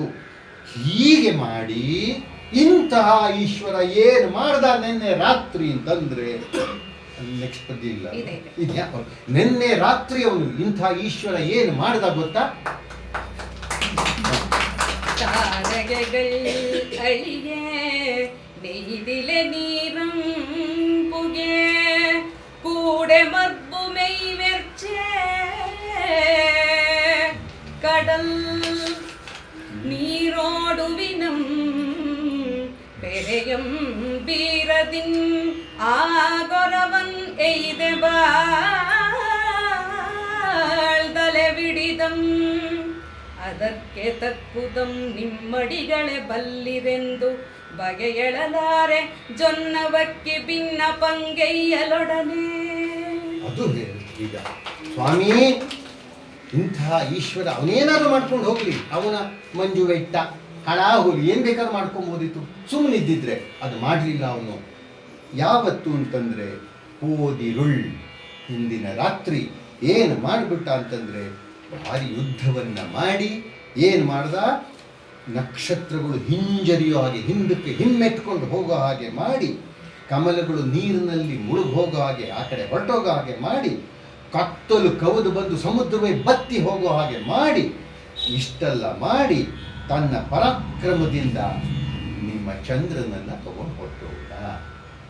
ಅದನ್ನು ಕದ್ಕೊಂಡು ಹೋದ. ಪೆರೆಯಂ ವೀರದಿನ ಗೊರವೆ ಐದೆ ಬಾಳ್ದಲೆ ಹಿಡಿದಂ, ಸೆರೆ ಹಿಡಿದು ಬಿಟ್ಟ. ಚಂದ್ರನ ಸೆರೆ ಹಿಡಿದು ಬಿಟ್ಟಿದ್ದಾನೆ ಸ್ವಾಮಿ. ಚಂದ್ರ ಅನ್ನೋದು ಮನ್ಮಥನ ಪ್ರಭಾವಕ್ಕೆ ಒಳಗಾದವರಿಗೆ ಮಹಾ ಅಪಾಯಕಾರಿ ವಸ್ತು. ಚೆನ್ನಾಗಿದ್ದಾಗ ಬಹಳ ಸೌಂದರ್ಯ, ಅದೇ ಚಂದ್ರ. ರಾಮಾಯಣದಲ್ಲಿ ಬರೋ ಹಾಗೆ ರಾಮ ಸಂತೋಷ ಪಡ್ತಾನಂತೆ. ಎಂಥ ಸಂತೋಷ ಪಡ್ತಾನೆ ಅಂತಂದರೆ, ಚಂದ್ರ ಕಾಣಿಸ್ತಿದೆ ಲಕ್ಷ್ಮಣ, ಎಷ್ಟು ಚೆನ್ನಾಗಿ ಚಂದ್ರ ಕಾಣಿಸ್ತಿದ್ಯೋ. ಸೀತೆ ಕೂಡ ಇದೇ ಚಂದ್ರನಲ್ಲಿ ನೋಡೋದು. ಅಲ್ಲಿಗೆ ನನ್ನ ಮತ್ತು ಅವಳ ಕಣ್ಣು ಅಲ್ಲಿ ಒಂದೇ ಆಯಿತು ಚಂದ್ರನಲ್ಲಿ ಅಂತ. ಆ ರೀತಿ ಅಂದರೆ ಕಳೆದು ಹೋಗಿದ್ದ ಸೀತೆಯನ್ನು ಇದ್ರ ಮೂಲಕ ಪಡೆದೆ ನಾನು ಅಂತ, ಅದು ಸರಿ. ಆದರೆ ತುಂಬ ವಿರಹ ಆದಾಗ ಏನು ಅಂದರೆ ಚಂದ್ರನ ಇದು ಬೆಳದಿಂಗಳು ಅಂದರೆ ಮೈ ಸುಡುತ್ತೆ ಅಂತ, ಸುಟ್ಟು ಬಿಡುತ್ತೆ ಅನ್ನೋ ಭಾವನೆಯನ್ನು ಇದು ವಿರಹದ ಸಂದರ್ಭದಲ್ಲಿ. ಅದಕ್ಕೆ ಮನ್ಮಥನಿಗೆ ಪ್ರೇಮಿಗಳಿಗೆ ಬಹಳ ಹತ್ತಿರವಾದಂಥದ್ದು, ಪ್ರೇಮಿಗಳಿಗೆ ಹತ್ತಿರ ಆದವು ಮನ್ಮಥ. ಅವನು ಸೇರಿದಂತಹ ಚಂದ್ರನನ್ನು ನಿನ್ನೆ ಪ್ರಿಸನರ್ ಆಫ್ ವಾರ್, ಸೆರೆ ಹಿಡಿದು ಕರ್ಕೊಂಡು ಹೋಗ್ಬಿಟ್ಟಿದ್ದಾನೆ. ಕರ್ಕೊಂಡು ಹೋಗ್ಬಿಟ್ಟು ಓಕೆಯಾ, ಥ್ಯಾಂಕ್ ಯು, ಆಯಿತು, ಹಾಗೆ ಮಾಡಿಬಿಟ್ಟ. ಆಮೇಲೆ ಸ್ವಾಮಿ ಏನು ಮಾಡ್ತೀರಾ ಇದಕ್ಕೆ? ಹಾಂ ಹೋದ್ನಾ ಸರಿ ಅಂತ ಅಂದ್ಬಿಟ್ರೆ ಆಗುತ್ತೆ ನಾವು. ಅದಕ್ಕೆ ಕೇಳ್ದ, ಅದು ಹೇಳ್ತಾ ಇದೆ ನೋಡಿ, ಇದಕ್ಕೆ ತಕ್ಕದನ್ನು ನೀವೇ ಮಾಡಬೇಕು. ತಮಗೆ ಗೊತ್ತು, ನಿಮ್ಮ ಪಾದದಾಣೆ, ನಿಮಗೆ ಗೊತ್ತು ಏನು ಮಾಡಬೇಕು, ಅದು ಯಾವ ರೀತಿ ಏನು ಮಾಡಬೇಕು ಅಂತಂದ್ಬಿಟ್ಟು ಇಲ್ಲಿ ಬಗೆ ಅಳಲ್ ಆರೆ ಅಂತ ಮಾಡಿದ್ದಾನೆ. ಬಗೆ ಅಳಲ್ ಆರೆ ಅಂತ ಒಂದು ಮಾತಿದೆ. ಇವರು ಅರ್ಥವನ್ನು ಸ್ವಲ್ಪ ಬೇರೆ ಥರ ಕೊಟ್ಟಿದ್ದಾರೆ. ಇನ್ನೊಂದು ಅರ್ಥ ಇರಬೇಕದ್ರಲ್ಲಿ. ಜೊನ್ನವಕ್ಕಿ ವಿಷಯ ಹೇಳೋಕೆ ಬಂದಿದೆ, ಅಲ್ಲಿ ತನಕ ಅದರ ತಲೆ ಮೇಲೆ ಜವಾಬ್ದಾರಿ. ಇವನು ಕೌರವರದ್ದು ಯುದ್ಧ ಬಂದ್ಬಿಡುತ್ತೆ, ಗೋಗ್ರಹಣ, ಉತ್ತರ ಗೋಗ್ರಹಣ ಬಂದ್ಬಿಡ್ತಾರೆ, ಹಸುಗಳನ್ನ ಎಳ್ಕೊಂಡು ಹೋಗೋದು ಬಂದ್ಬಿಡ್ತಾರೆ, ಎಲ್ಲ ತೊಗೊಂಡು ಹೋಗ್ಬಿಡ್ತಾರೆ. ಈ ಹಸು ಕಾಯ್ತಿರೋರು ಯುದ್ಧಕ್ಕೆ ಬಂದ್ಬಿಡ್ತಾರೆ. ಅವರು ಒಬ್ಬರಾದ್ಮೇಲೆ ತಪ್ಪ ಸಾಯಲ್ಲ ಅಲಸದ ಪಟ ಪಟ ಪಟ ಪಟ ಬಿದ್ದು ಹೋಗ್ತಾರೆ. ಅವ್ರಲ್ಲಿ ಎಲ್ಲರೂ ಬಿದ್ದೋದ್ರ ಪ್ರಯೋಜನ ಇಲ್ಲ, ಸುದ್ದಿ ತಲುಪಬೇಕು, ಅವ್ರಿಗೆ ಪಾಂಡವರು ಹೊರಗೆ ಬರಬೇಕು ಅಂತ ದುರ್ಯೋಧನ ಉದ್ದೇಶ. ಅದಕ್ಕೆ ಕಳಿಸ್ಕೊಡ್ಬೇಕು ಅವನ್ನ. ಯಾರೋ ಒಬ್ರು ಹೋಗ್ಬೇಕಲ್ಲ ಸುದ್ದಿ ಹೇಳೋದು, ಎಲ್ಲ ಸತ್ಯ ಹೋಗ್ಬಿಟ್ರೆ ಆಮೇಲೆ ಹೇಳೋರು ಯಾರು? ಅದಕ್ಕೆ ಒಬ್ಬನನ್ನು ಹಿಡಿದು ನಾಮವ ಬಳಿದು ಅಂತ ಅವನಿಗೊಂದು ನಾಮ ಹಾಕ್ಬಿಟ್ಟು ಕಳಿಸ್ಬಿಡ್ತಾರೆ ಅಂತ ಬರುತ್ತೆ. ಅವನು ಓಡ್ಕೊಂಡು ಬರ್ತಾನೆ. ಕುಮಾರವ್ಯಾಸ ಒಬ್ಬನೇ ಅದನ್ನ ಹೇಳೋಕೆ ಸಾಧ್ಯ. ಶಿರವ ತಡವುತ ಅಂತ, ಅವ್ನು ತಲೆ ತಡವುಕೊಂಡಂತೆ ಇದೆಯೋ, ಈಸ್ ಇಟ್ ಇನ್ ಪ್ಲೇಸ್ ಅಂತ, ಅಂದರೆ ಅಲ್ಲೇ ಇದೆ ತಾನೆ ತಲೆ ಅಥವಾ ಹೊಟ್ಟೆ ಹೋಯ್ತೀಯೋ ಅಂದ್ಕೊಂಡು ಹೆದರ್ಕೊಂಡು ಅವ್ನು ನೋಡ್ಕೊಂಡು ಬಂದ ಅವನು ಅಂತ ಬರುತ್ತೆ. ಅವನಿಗೆ ಬಂದುಬಿಟ್ಟು ಇವನು ನೋಡ್ತಾನೆ, ಎಲ್ಲಿದ್ದಾರೆ ಅಂತ ಇಲ್ಲಿ ಕೂತು ಬಿಟ್ಟಿದ್ದಾನೆ. ಮಹಾವೀರ ಉತ್ತರ ಹೆಣ್ಮಕ್ಳನ್ನ ಸುತ್ತಲೂ ಕೂರಿಸ್ಕೊಂಡ್ಬಿಟ್ಟು ಮನ್ಮಥನ್ ಥರಾನೆ ಅವನನ್ನು ಪಾಪ ಕೂತ್ಕೊಂಡು ಮಾತಾಡ್ತಾ ಇದ್ದಾನೆ. ಅವನು ಹೆಣ್ಮಕ್ಳು ಅಂದರೆ ಕಡಿಮೆ ಅನ್ನೋ ಅರ್ಥ ನಾ ಹೇಳಲಿಲ್ಲ, ಅಲ್ಲಿ ಅಂತಃಪುರದಲ್ಲಿ ಕೂತಿದ್ದಾನೆ. ಕೂತಾಗ ಹೇಳ್ತಾರೆ, ರಾಜ್ಕುಮಾರ ಹಿಂಗೆ ಆಗ್ಬಿಟ್ಟಿದೆಯಪ್ಪ ಅಂತ ಬಂದು ಹೇಳಿದ್ಮೇಲೆ ಅವನ ಜವಾಬ್ದಾರಿ ಮುಗಿಯಿತು. ಈ ಜೊನ್ನವಕ್ಕಿಗೆ ಇದು ಮನಸ್ಸಿನ ದೊಡ್ಡ ಆತಂಕ. ಇವನಿಗೆ ಬಂದು ಹೇಳಿದ ಮೇಲೆ ಬಗೆಯಳಲಾರೆ, ತನ್ನ ಮನಸ್ಸಿನ ನೋವು, ದುಃಖ, ಆತಂಕ ಹೇಳಿದ್ದೀನಲ್ಲ, ಮುಂದಿನ ಅವ್ರದ್ದು ಕೆಲಸ, ನಾವೇನು ಇನ್ನೇನು ಮಾಡೋಕ್ಕಲ್ಲ, ಇವ್ರು ಮಾಡ್ಕೊಳ್ಳಿ ಅಂತ ಅಂದಾಗ ಮನ್ಮಥ ಸಾಮಾನ್ಯವಾಗಿ ಶಾಂತ ಮನಸ್ಕ, ಸೌಂದರ್ಯವೇ ಅವನ ಮೂಲ ಸ್ರೋತ. ಅಂತಹ ಮನ್ಮಥ ಉಕ್ಕದಂತೆ ಕೋಪ, ಹೆಂಗೆ ಬಂತು ಕೋಪ ನೋಡಿ. ಎಗೆದುರಿವ ತಲೆಯ ಕಿಚ್ಚಿನೊಳ್ ಉಗುವಿಂಗೆ ಒಯ್ವ ತೆರದೆ ಕೊಂಡಿದ ಮುಳಿಸಿಂ ಭುಗಿಲ ನುರಿದೆಳ್ದನ ದಿಟ್ಟಿಗಳ್ ಒರ್ಮೆಯ ತೋರ ಕಿಡಿಗಳಂ ಕೆದರುವಿನಂ. ಒಂದೇ ಸಲ ಕೋಪ ಬಂದುಬಿಡ್ತು. ಕವಿ ಬಂದು ಉಪಮೆ ಕೊಡ್ತಾನೆ, ಹೆಂಗೆ ಕೋಪ ಒಂದು ಉಕ್ಕು ಬಿಡ್ತಂತೆ. ಹಿಂಗೆ ಕೋಪ ಹೆಂಗೆ ಉಕ್ಕಿತು ಅಂತಂದರೆ, ಅಗ್ನಿ ಇರುತ್ತಲ್ಲ ಹೋಮದಲ್ಲಿ ಅಗ್ನಿ, ಅದಕ್ಕೆ ನೈಯಂ ತುಪ್ಪವನ್ನು ಸುರಿದ್ರೆ ಭುಗಿಲ್ ಅಂತ ಆರೋ ಮೇಲ್ಗಡೆ ಚಿಮ್ಮೋ ಹಾಗೆ ಅವನ ಕೋಪ ಮೇಲೆ ಚಿಮ್ಬಿಡ್ತಂತೆ. ಅಂಥ ಕೋಪ ಬಂದ್ಬಿಡ್ತು. ಒಂದು ಕ್ಷಣ ಮೊದಲು ಓದಿದಾಗ ಇದು ಉತ್ತರನ ಪೌರುಷ ಅಂದ್ಕೊಂಡ್ಬಿಟ್ಟೆ, ಇಲ್ಲ ಆಮೇಲೆ ಗೆಲ್ಬೇಕಲ್ಲ ಅವನು. ಆಯಿತು, ಹಾಗೆ ಚಿಮ್ಮು ಬಿಡ್ತು. ಕಣ್ಣಲ್ಲಿ ಕಿಡಿ ಕಾರ್ತಾ ಇದ್ದಾನಂತೆ, ಅದರದ್ದೇ ಕಿಡಿ ಕಾರ್ತಾ ಇದ್ದಾನೆ. ಭಾರಿ ಕೋಪ ಬಂದ್ಬಿಡ್ತು. ಕೋಪ ಬಂದು ಹೇಳ್ತಿದ್ದಾನೆ, ಈಗ ಏನೋ ನಮ್ಮ ಚಂದ್ರನನ್ನು ಸೆರೆ ಹಿಡ್ಕೊಂಡು ಹೋಗಿದ್ದಾನ, ಹಾಗಾದರೆ ನಾನು ಏನು ಮಾಡ್ತೀನಿ ಈಗ ಹೇಳ್ತೀನಿ ನೋಡು. ಏನು ಮಾಡ್ತೀನಿ? கடலுள்ளே சரணல்தலும் பொடவியம் நுர்கொத்தலம் கொங்கிகீழிடே தள்கிம் தெசையானையம் உரியலும் பொம்பெட்டமம் நூங்கலும் பெடையம் தொட்டனை மெட்டி பாசுகிய நாதம் சீழலும் പൊത്തുവാനെടയും വേഗതിനെത്തലും വകതനാകൾ ദപ്പതിം ദപ്പകം. ಇದು ಬಹಳ ಚೆನ್ನಾಗಿ ದೆಸೆಗೆ ಹೊಸಗಿ. ಅವನು ದಪ್ಪಗಂ ದಪ್ಪದಿಂ ಅಂತಾನೆ. ದರ್ಪದಿಂ ಅಂತ ಹೇಳಬೇಕು, ಸಂಸ್ಕೃತ ಆಗ್ಬಿಡುತ್ತೆ, ಅಶುಚಿ ಅದು. ಹಾಗಾಗಿ ದಪ್ಪದಿಂ ಅಂತಾನೆ. ದರ್ಪದಿಂದ, ದರ್ಪಕ್ಕೇನು ಕಡಿಮೆ ಇಲ್ಲ. ಇದುವರೆಗೂ ನಾವು ನೋಡಿರೋದು ಒಂದು ಮುಖ, ಈಗ ಆ ಕ್ರೋಧದ ಮುಖ ಕಾಣಿಸ್ತಾ ಇದೆ. ಅಂತಹ ಮನ್ಮಥ ದರ್ಪದಿಂದ ಹೇಳ್ತಿದ್ದಾನೆ. ಎಲ್ಲೊಂದು ಸ್ವಾರಸ್ಯ ಮಾಡಿದ್ದಾನೆ ಕವಿ. ಅದು ಮುಂದೆ ಇನ್ನೂ ಸ್ಪಷ್ಟವಾಗಿರ್ತದೆ. ಸರಿ, ಕೋಪ ಮಾಡ್ಕೋಬೇಕು, ಸರಿ, ಅವನ ಮೇಲೆ ಯುದ್ಧ ಮಾಡಬೇಕು, ಸರಿ, ಹೇಳ್ರ ಅಂತ ಹೋಗಬೇಕು, ಸರಿ. ಆದರೆ ಯುದ್ಧ ಮಾಡೋ ಮುಂಚೆ ಶತ್ರುವಿನ ಬಲಾಬಲಗಳನ್ನು, ಶಕ್ತಿ ಸಾಮರ್ಥ್ಯವನ್ನು ತಿಳ್ಕೋಬೇಕು. ಅದು ಯಾವ ಮಟ್ಟ, ಏನು, ಹೇಗೆ ಮಾಡ್ತೀವಿ ತಿಳ್ಕೊಂಡ್ರೆ ಅದಕ್ಕೊಂದು ಬೆಲೆ ಇದೆ. ಇಲ್ಲ ನುಗ್ಗುತ್ತೀನಿ ನಾನು ಅಂತಂದರೆ ಕಷ್ಟ. ಅದು ಆ ವಿಷಯದಲ್ಲಿ ಮಾತ್ರ ಇವನು ಸ್ವಲ್ಪ ಭಾವಾವೇಗಕ್ಕೆ, ಉದ್ವೇಗಕ್ಕೆ ಅವಕಾಶ ಕೊಡೋವನು ಅಂತ ಕವಿ ತೋರಿಸ್ತಾ ಇದ್ದಾನೆ. ಅದಕ್ಕೆ ಎದ್ದೇ ಬಿಡ್ತಾನವನು. ಆಯಿತು, ಹೇಗೆ ಮಾಡ್ತೀನಿ ಅಂತಂದರೆ ಭಾಳ ಸ್ವಾರಸ್ಯವಾಗಿದೆ ಅದು. ದರ್ಪದಿಂದ ಹೇಳ್ತಿದಂತೆ, ಸಮುದ್ರದಲ್ಲಿ ಕಡಲೊಳ್ ನೇಸರನ್. ಕಡಲಲ್ಲಿ ಸೂರ್ಯ ಕಡಲಲ್ಲಿ ಅಸ್ತಂಗತನಾಗ್ತಾನೆ ಅಂತ ಹೇಳೋದು ಒಂದು ಕಲ್ಪನೆ. ಅದು ಕಲ್ಪನೆ ಅಂದರೆ ನಿಜವಾಗಿ ಏನು ಮುಳುಗಲ್ವಲ್ಲ, ಅದು ಮುಳುಗ್ತಾನೆ ಅಂತ ಲೆಕ್ಕ. ಅವನನ್ನು ನಾನು ಸಮುದ್ರದಲ್ಲಿ ಸೂರ್ಯನ ಮುಳುಗಿಸೋ ಹಾಗೆ ನಾವು ಒತ್ತುಬಿಟ್ಟು ಮುಳುಗಿಸ್ಬಿಡ್ತೀನಿ ಅಂತ, ಹಾಗೆ ಮುಳುಗಿಸ್ಬಿಡ್ತೀನಿ ನಾನು. ಅಷ್ಟೇ ಅಲ್ಲ, ಭೂಮಿ ಇದೆಯಲ್ಲ, ಕೊಡವಿಯಂ ನುರ್ಗೊತ್ತಲಂ, ಈ ಭೂಮಿನ ಪುಡಿ ಆಗೋ ಹಾಗೆ ತುಳಿದು ಬಿಡ್ತೀನಿ ಅದನ್ನು. ಯಾವುದನ್ನು ಹೆಂಗೋ ತುಳಿದ್ರೆ ಪ್ರಯೋಜನ ಇಲ್ಲ, ಚಂದ್ರನ ಕರ್ಕೊಂಬರ್ಬೇಕು, ಅದು ಮುಖ್ಯ. ಅವನು ಹಾಗೆ ಮಾಡ್ತೀನಿ. ಅಷ್ಟೇ ಅಲ್ಲ, ದಿಗ್ಗಜಗಳು ಅಂತ ಹೇಳ್ತೀವಿ, ಅಷ್ಟ ದಿಗ್ಗಜಗಳು ಅಂತೆಲ್ಲ ಅಂತಾರೆ.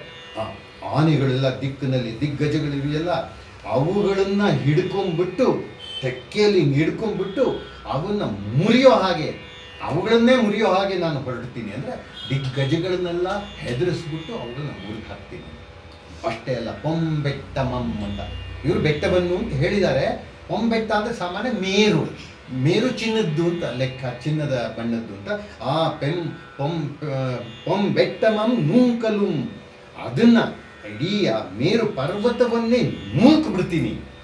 ಅಷ್ಟೇ ಅಲ್ಲ, ಭೂಮಿನ ತುಳಿದಾಯ್ತು, ಬೆಟ್ಟಾನ್ ಪುಡಿ ಮಾಡಿದ್ದಾಯ್ತು, ಕಡಲಿನಲ್ಲಿ ಸೂರ್ಯನ ಮುಳುಗಿಸಿದ್ದಾಯ್ತು. ನಮ್ಮ ಪ್ರಕಾರ ಇಡೀ ಪೃಥ್ವಿಯನ್ನು ಹೊತ್ತಿರುವಂತಹ ಆದಿಶೇಷ ಇದೆ, ಅದನ್ನು ಬಿಡೋಕ್ಕಾಗತ್ತೆಯೇ? ಇಲ್ಲ. ಅದಕ್ಕೋಸ್ಕರ ಏನು ಮಾಡ್ತೀನಿ, ಆ ಪೆಡೆಯನ್ ತೊಟ್ಟನೆ ಮೆಟ್ಟಿ ಬಾಸುಗಿಯನ್, ಅದನ್ನು ಏನು ಮಾಡ್ತೀನಿ ಅಂದರೆ ಅವನ ಹೆಡೆಯನ್ನು ಹೀಗೆ ಮೆಟ್ಟಿ ನಿಂತು ಆ ಆದಿಶೇಷನ ಸೀಳು ಹಾಕ್ತೀನಿ. ಎತ್ತಿಗೆ ಜ್ವರ ಬಂದಿದೆ, ನಿಮ್ಮಂದ್ರೆ ಬರ ಹಾಕ್ತಾ ಇದ್ದಾನೆ ಅವನು. ಹೋಗ್ಬೇಕಾದ್ರೆ ನೇರವಾಗಿ ಅವನ ಮೇಲೆ ಇರಲಿ, ಆ ಕೋಪ ತೋರಿಸ್ಕೋಬೇಕಲ್ಲ. ಹೀಗೆ ಮಾಡಿ ಏನು ಮಾಡ್ತೀನಿ ಗೊತ್ತಾ, ಆಕಾಶವನ್ನೇ ಹೀಗೆ ಹತ್ತು ಮೇಲೆ ಎತ್ತು ಬಿಡ್ತೀನಿ ನಾನು ಅಂತ ಯೋಚನೆ ಮಾಡಿದ್ನಂತವನು. ಬಗೆದಂತ ಯೋಚನೆ ಮಾಡಿಬಿಡ್ತಾನೆ ಅಂತ ಏನಲ್ಲ, ಬಗೆದಂತ ಯೋಚನೆ ಮಾಡ್ತಾ ಇದ್ದಾನೆ. ಹೀಗೆ ದೆಸೆಗೂ ಅವನು ಕೋಪ ಹೆಚ್ಚಾಗ್ತಾ ಇದೆ, ಉದ್ವೇಗ ಹೆಚ್ಚಾಗ್ತಾ ಇದೆ. ಹೀಗೆ ಯೋಚನೆ ಮಾಡ್ತಾ ಇದ್ದಾನೆ. ಸಾಮಾನ್ಯವಾಗಿ ನಾವು ಕಂಡಿರೋ ಮಟ್ಟಿಗೆ ನಮ್ಮ ಹಳೆಯ ಕಥೆ ಯಾವುದನ್ನು ನೋಡಿದ್ರೂ, ಇನ್ಕ್ಲೂಡಿಂಗ್ ಕುಮಾರ ಸಂಭವ, ಈಶ್ವರನ ಕೋಪಕ್ಕೆ ಮನ್ಮಥ ಬಲಿಯ ಭಸ್ಮ ಮಾಡ್ಕೊಳ್ತಾನೆ. ಕಣ್ಣು ಬಿಟ್ಟ ಅಂದರೆ ಚೇಷ್ಟೆ ಮಾಡ್ತಾನವನು, ಇಲ್ಲ ಅಂತಲ್ಲ. ನಾವು ಅದನ್ನು ಇಂಗ್ಲೀಷಲ್ಲಿ ಮಿಸ್ಚೀಫ್ ಅಂತೀವಿ. ಸುಮ್ಮನೆ ಇರಲಿಲ್ಲ, ಮಿಸ್ಚೀಫ್ ಮಾಡ್ದ. ಅವಳು ಪಾಪ ಸುಂದರಿ, ತುಂಬ ಚೆನ್ನಾಗಿ ಅಲಂಕರಿಸ್ಕೊಂಡು ಇವನಿಗೆ ಹೇಗಾದರೂ ಗೆಲ್ಲೋಣ ಸೌಂದರ್ಯದಿಂದ ಅಂತ ಅಂದ್ಕೊಂಡಿದ್ಲು. ಆಮೇಲೆ ಅಂದ್ಕೊಂಡ್ಲು ಸೌಂದರ್ಯದಿಂದ ಇವನು ಗೆಲ್ಲೋಕೆ ಆಗೋದಿಲ್ಲ. ಪಾರ್ವತಿ ಗೊತ್ತಾಯಿತು. ಅವಳ ಹತ್ರ ಬಂದಾಗ ಇವನು ನೋಡ್ತಾ ಇದ್ದಾನೆ ಕಳ್ಳನ ಥರ. ಒಂದು ಕ್ಷಣ ಕಣ್ಬಿಟ್ನಂತೆ ಈಶ್ವರ, ಅವಳ ಮೇಲೆ ಹೀಗೆ ಹಾದು ಹೋಯ್ತು. ಹಿ ಕ್ಯಾರೆಸ್ಡ್ ಹರ್ ವಿತ್ ಹರ್ ಹಿಸ್ ಐಸ್. ಅಷ್ಟೇನೆ ಒಂಚೂರು ಅವಳನ್ನು ಹೀಗೆ ನೋಡಿದ್ನ, ಸಿಕ್ತು ಸಮಯ ಅಂದ್ಬಿಟ್ಟು ಒಂದು ಬಾಣ ಬಿಟ್ಬಿಟ್ಟ, ಹೊಡಿತು. ಒಂದು ಕ್ಷಣ ಈಶ್ವರನ ಮನಸ್ಸು ಚಂಚಲ ಆಯಿತು ಅಂತ, ಒಂದು ಕ್ಷಣ ಚಂಚಲ ಆಯಿತು. ಆದರೆ ಈಶ್ವರ ಅವನು ತಕ್ಷಣ ಮನಸ್ಸನ್ನ ಹತೋಟಿಗೆ ನಿಯಂತ್ರಣಕ್ಕೆ ತಂದ್ಕೊಂಡ್ಬಿಟ್ಟ. ನನ್ನಲ್ಲಿ ಈ ವ್ಯತ್ಯಾಸ ಹೆಂಗೆ ಬಂತು? ವ್ಯತ್ಯಾಸ ಬರೋದಕ್ಕೆ ಒಂದು ಕಾರಣ ಇರಬೇಕಲ್ಲ, ಯಾಕೆ ಬಂತು ಅಂತ ಹಿಂಗೆ ಸ್ಕ್ಯಾನ್ ಮಾಡ್ತಾ ಇದ್ದಾನೆ. ಈಶ್ವರನ ಕಣ್ಣು ಉರಿಗಣ್ಣ ಬೇರೆ. ಅವ್ನು ಹಿಂಗೆ ನೋಡಿದ್ನಂತೆ. ಹೆದ್ದಾರಿ ಉದ್ದಕ್ಕೂ ಸರ್ಚ್ ಲೈಟ್ ಹಾಸಿದ್ದ ಶ್ರೀರಾಮ ಚರಿತ ಅಂತ ಅಡಿಗರು ಹೇಳ್ತಾರೆ. ಹಾಗೆ ಕಣ್ಣು ಹಿಂಗೆ ಹಾಯಿಸಿದಂತೆ ಹೆಂಗಿದೆ ಬಾಣದ ಇಫೆಕ್ಟು ನೋಡ್ತಾ ಇದ್ದಾನೆ ಪಾಪ ಅವನು. ತಕ್ಷಣ ಕಣ್ಣು ಬಿಟ್ಟ. ಭಸ್ಮ ಹರ ಕೋಪಾನಲ ಭಸ್ಮ ಕೇವಲಂ. ಮುಗೀತು ಅವನ ಈಶ್ವರನ ಕೋಪವೆಂಬ ಬೆಂಕಿಯಲ್ಲಿ ಭಸ್ಮ ಕೇವಲ ಶಿಯರ್ ಆಶಸ್, ಬರೀ ಬೂದಿಯಾಗಿ ಬಿಟ್ಟ. ಪಾಪ ಅವಳು ಓಡ್ಕೊಂಡು ಬಂದ್ಲು, ಈ ಜೀವಿತನಾಥ ಜೀವಸಿ, ಇನ್ನೂ ಬದುಕಿದೀಯೇನಪ್ಪ ನೀನು ಅಂತ ಜೀವ ಕೊಡೋವನೇ ಅಂದ್ಕೊಂಡು ಬಂದ್ಲು ಅವಳು. ಅವನು ಎಲ್ಲಿದ್ದಾನೆ? ಬೂದಿ ರಾಶಿಯದು. ಹಾಗಾಗ್ಬಿಟ್ಟಿದ್ದ. ನಾವು ಕಂಡಿರೋ ಈಶ್ವರ ಅದು ಇಲ್ಲ, ಹಂಗಾಗೋಲ್ಲ. ಇಲ್ಲ, ಯಾಕೆಂದ್ರೆ ಈಶ್ವರ ಸೋಲ್ಬೇಕಾಗಿದೆ ತುದಿಲಿ, ಅರೆ ಗಂಡು ಅರೆ ಹೆಣ್ಣು ಆಗ್ಬೇಕಾಗಿದೆ ತುದಿಲಿ. ಇವನ ಮನ್ಮಥನ ಮೂಲಕ ಅಂತಿದೆ. ಹಾಗಾಗಿ ಇಲ್ಲಿ ಮನ್ಮಥನಿಗೆ ಈ ರೀತಿಯ ಜೋರನ್ನ ಕವಿ ಕೊಟ್ಟಿದ್ದಾನೆ. ಆಯ್ತು, ಇಷ್ಟಕ್ಕೆ ಮುಗಿಯಲಿಲ್ಲ ನಮ್ಮ ಇವನ ಹಠಾಟೋಪ ಕೋಪ. ಹೇಳ್ತಾನೆ, ಯಾರು ಅವನು? ಯಮುನನ್ನ ನುಂಗ್ ಹಾಕ್ಬಿಡ್ತೀನಿ. ಜವನಂ ತುತ್ತುವೆನ್ ಒಂಬತುಂ ಗರಮನೆಂಟುಂ ಗೊಂಟಿನೊಳ್ ಕಟ್ಟಿ ತೂಗುವೆನ್ ஏடும் கடலம் கடங்கி குடிவெம் தள்தாரிலம் பொய்தும் தூருவெம் ஐது மொகமுள்ளனம் கெடப்புவெம் நால்குதளம் நுற்குவென் மூரடியிட்டன் அச்சியரடம் தொந்தாகினோள் பன்னகம். ಇಲ್ಲೂ ಮತ್ತೆ ಅದೇನೆ, ತಪ್ಪು ಮಾಡಿದವ್ರಿಗೆ ಅಷ್ಟೇ ಅಲ್ಲ ಶಿಕ್ಷೆ, ಅವನ ಜೊತೆಲಿದ್ದವ್ರಿಗೂ ಶಿಕ್ಷೆ. ಕೆಲವು ಸಲ ಜವಾಬ್ದಾರರಾಗ್ತಾರೆ. ಸೀತೆ ರಾಮಾಯಣ ದರ್ಶನದಲ್ಲಿ ರಾಮನ್ ಕೇಳ್ತಾಳೆ, ನೀನು ಹೇಳಿದೆ ಇದನ್ನು ತೊಗೊಂಡ್ಬಿಟ್ಟಿದೀಯಾ, ಏನೋ ಪ್ರತಿಜ್ಞೆ ಮಾಡಿದೀಯಾ, ಈ ಋಷಿ ಮುನಿಗಳನ್ನೆಲ್ಲ ಕಾಪಾಡ್ತೀನಿ, ರಾಕ್ಷಸನ್ನ ಕೊಂದು ಬಿಡ್ತೀನಿ, ಹಂಗೆಲ್ಲ ಅಂದಿದ್ದೀಯಾ ಸರಿ. ಅವನು ಯಾವನೋ ಒಬ್ಬ ತೊಂದರೆ ಮಾಡ್ತಿದ್ದಾನಂತೆ, ಅವನಿಗೆ ಶಿಕ್ಷೆ ಕೊಡೋದು ಸರಿ. ಅವನು ಹಿಂದಿರೋ ರಾಕ್ಷಸನೆಲ್ಲ ಯಾಕೆ ಸಾಯಿಸ್ತೀಯ ಸುಮ್ಮನೆ ಅಂತ. ಅದಕ್ಕೆ ಅವನು ಹೇಳ್ತಾನೆ, ರಾಮಾಯಣದಲ್ಲೂ ಈ ಪ್ರಶ್ನೆ ಬರುತ್ತೆ, ರಾಮಾಯಣ ದರ್ಶನದಲ್ಲಿ ಉತ್ತರ ಬೇರೆ ಇರ್ತೇನೆ. ಅದಕ್ಕೆ ರಾಮ ಹೇಳ್ತಾನಂತೆ, ಇವನು ಒಬ್ಬ ಮುಂದೆ ಬಂದ್ಬಿಟ್ಟು ಇಷ್ಟು ಜನರಿಗೆ ತೊಂದರೆ ಕೊಡಬೇಕಾದ್ರೆ ಅದಕ್ಕೆ ಕಾರಣ ಹಿಂದ್ಗಡೆ ಇರೋ ಬೆಂಬಲ, ಅವರೆಲ್ಲ ಜೈ ಅನ್ನೋದ್ರಿಂದ ಆಗೋದದು, ಅದಕ್ಕೆ ಅವರನ್ನು ಮುಗಿಸ್ಬೇಕು, ಬಿಟ್ಟರೆ ಆಗೋದಿಲ್ಲ ಅಂತ. ಅವ್ರಿಗೂ ಶಿಕ್ಷೆ ಆಗಬೇಕು ಅಂತಂದ. ಯಾರು ಸಪೋರ್ಟರ್ಸ್ ಅಲ್ವೇ, ಅವರು ಬೆಂಬಲ ಕೊಡೋರಿದ್ರೆ ಆಗುತ್ತೆ ಅಂತ. ಇಲ್ಲಿ ಇವನು ಜೊತೇಲಿ ಇದ್ದಾರೆ ಅಂತ ಆಮೇಲೆ ಬರುತ್ತೆ, ಈಶ್ವರನ ಆಸ್ಥಾನದಲ್ಲಿ ಇವರೆಲ್ಲ ಇದ್ದಾರೆ ಅಂತ, ವಿಷ್ಣು ಕೂತಿದ್ದಾನೆ, ಬ್ರಹ್ಮ ಕೂತಿದ್ದಾನೆ ಅಂತೆಲ್ಲ, ಇಂದ್ರ ಕೂತಿದ್ದಾನೆ ಅಂತ ಬರುತ್ತೆ.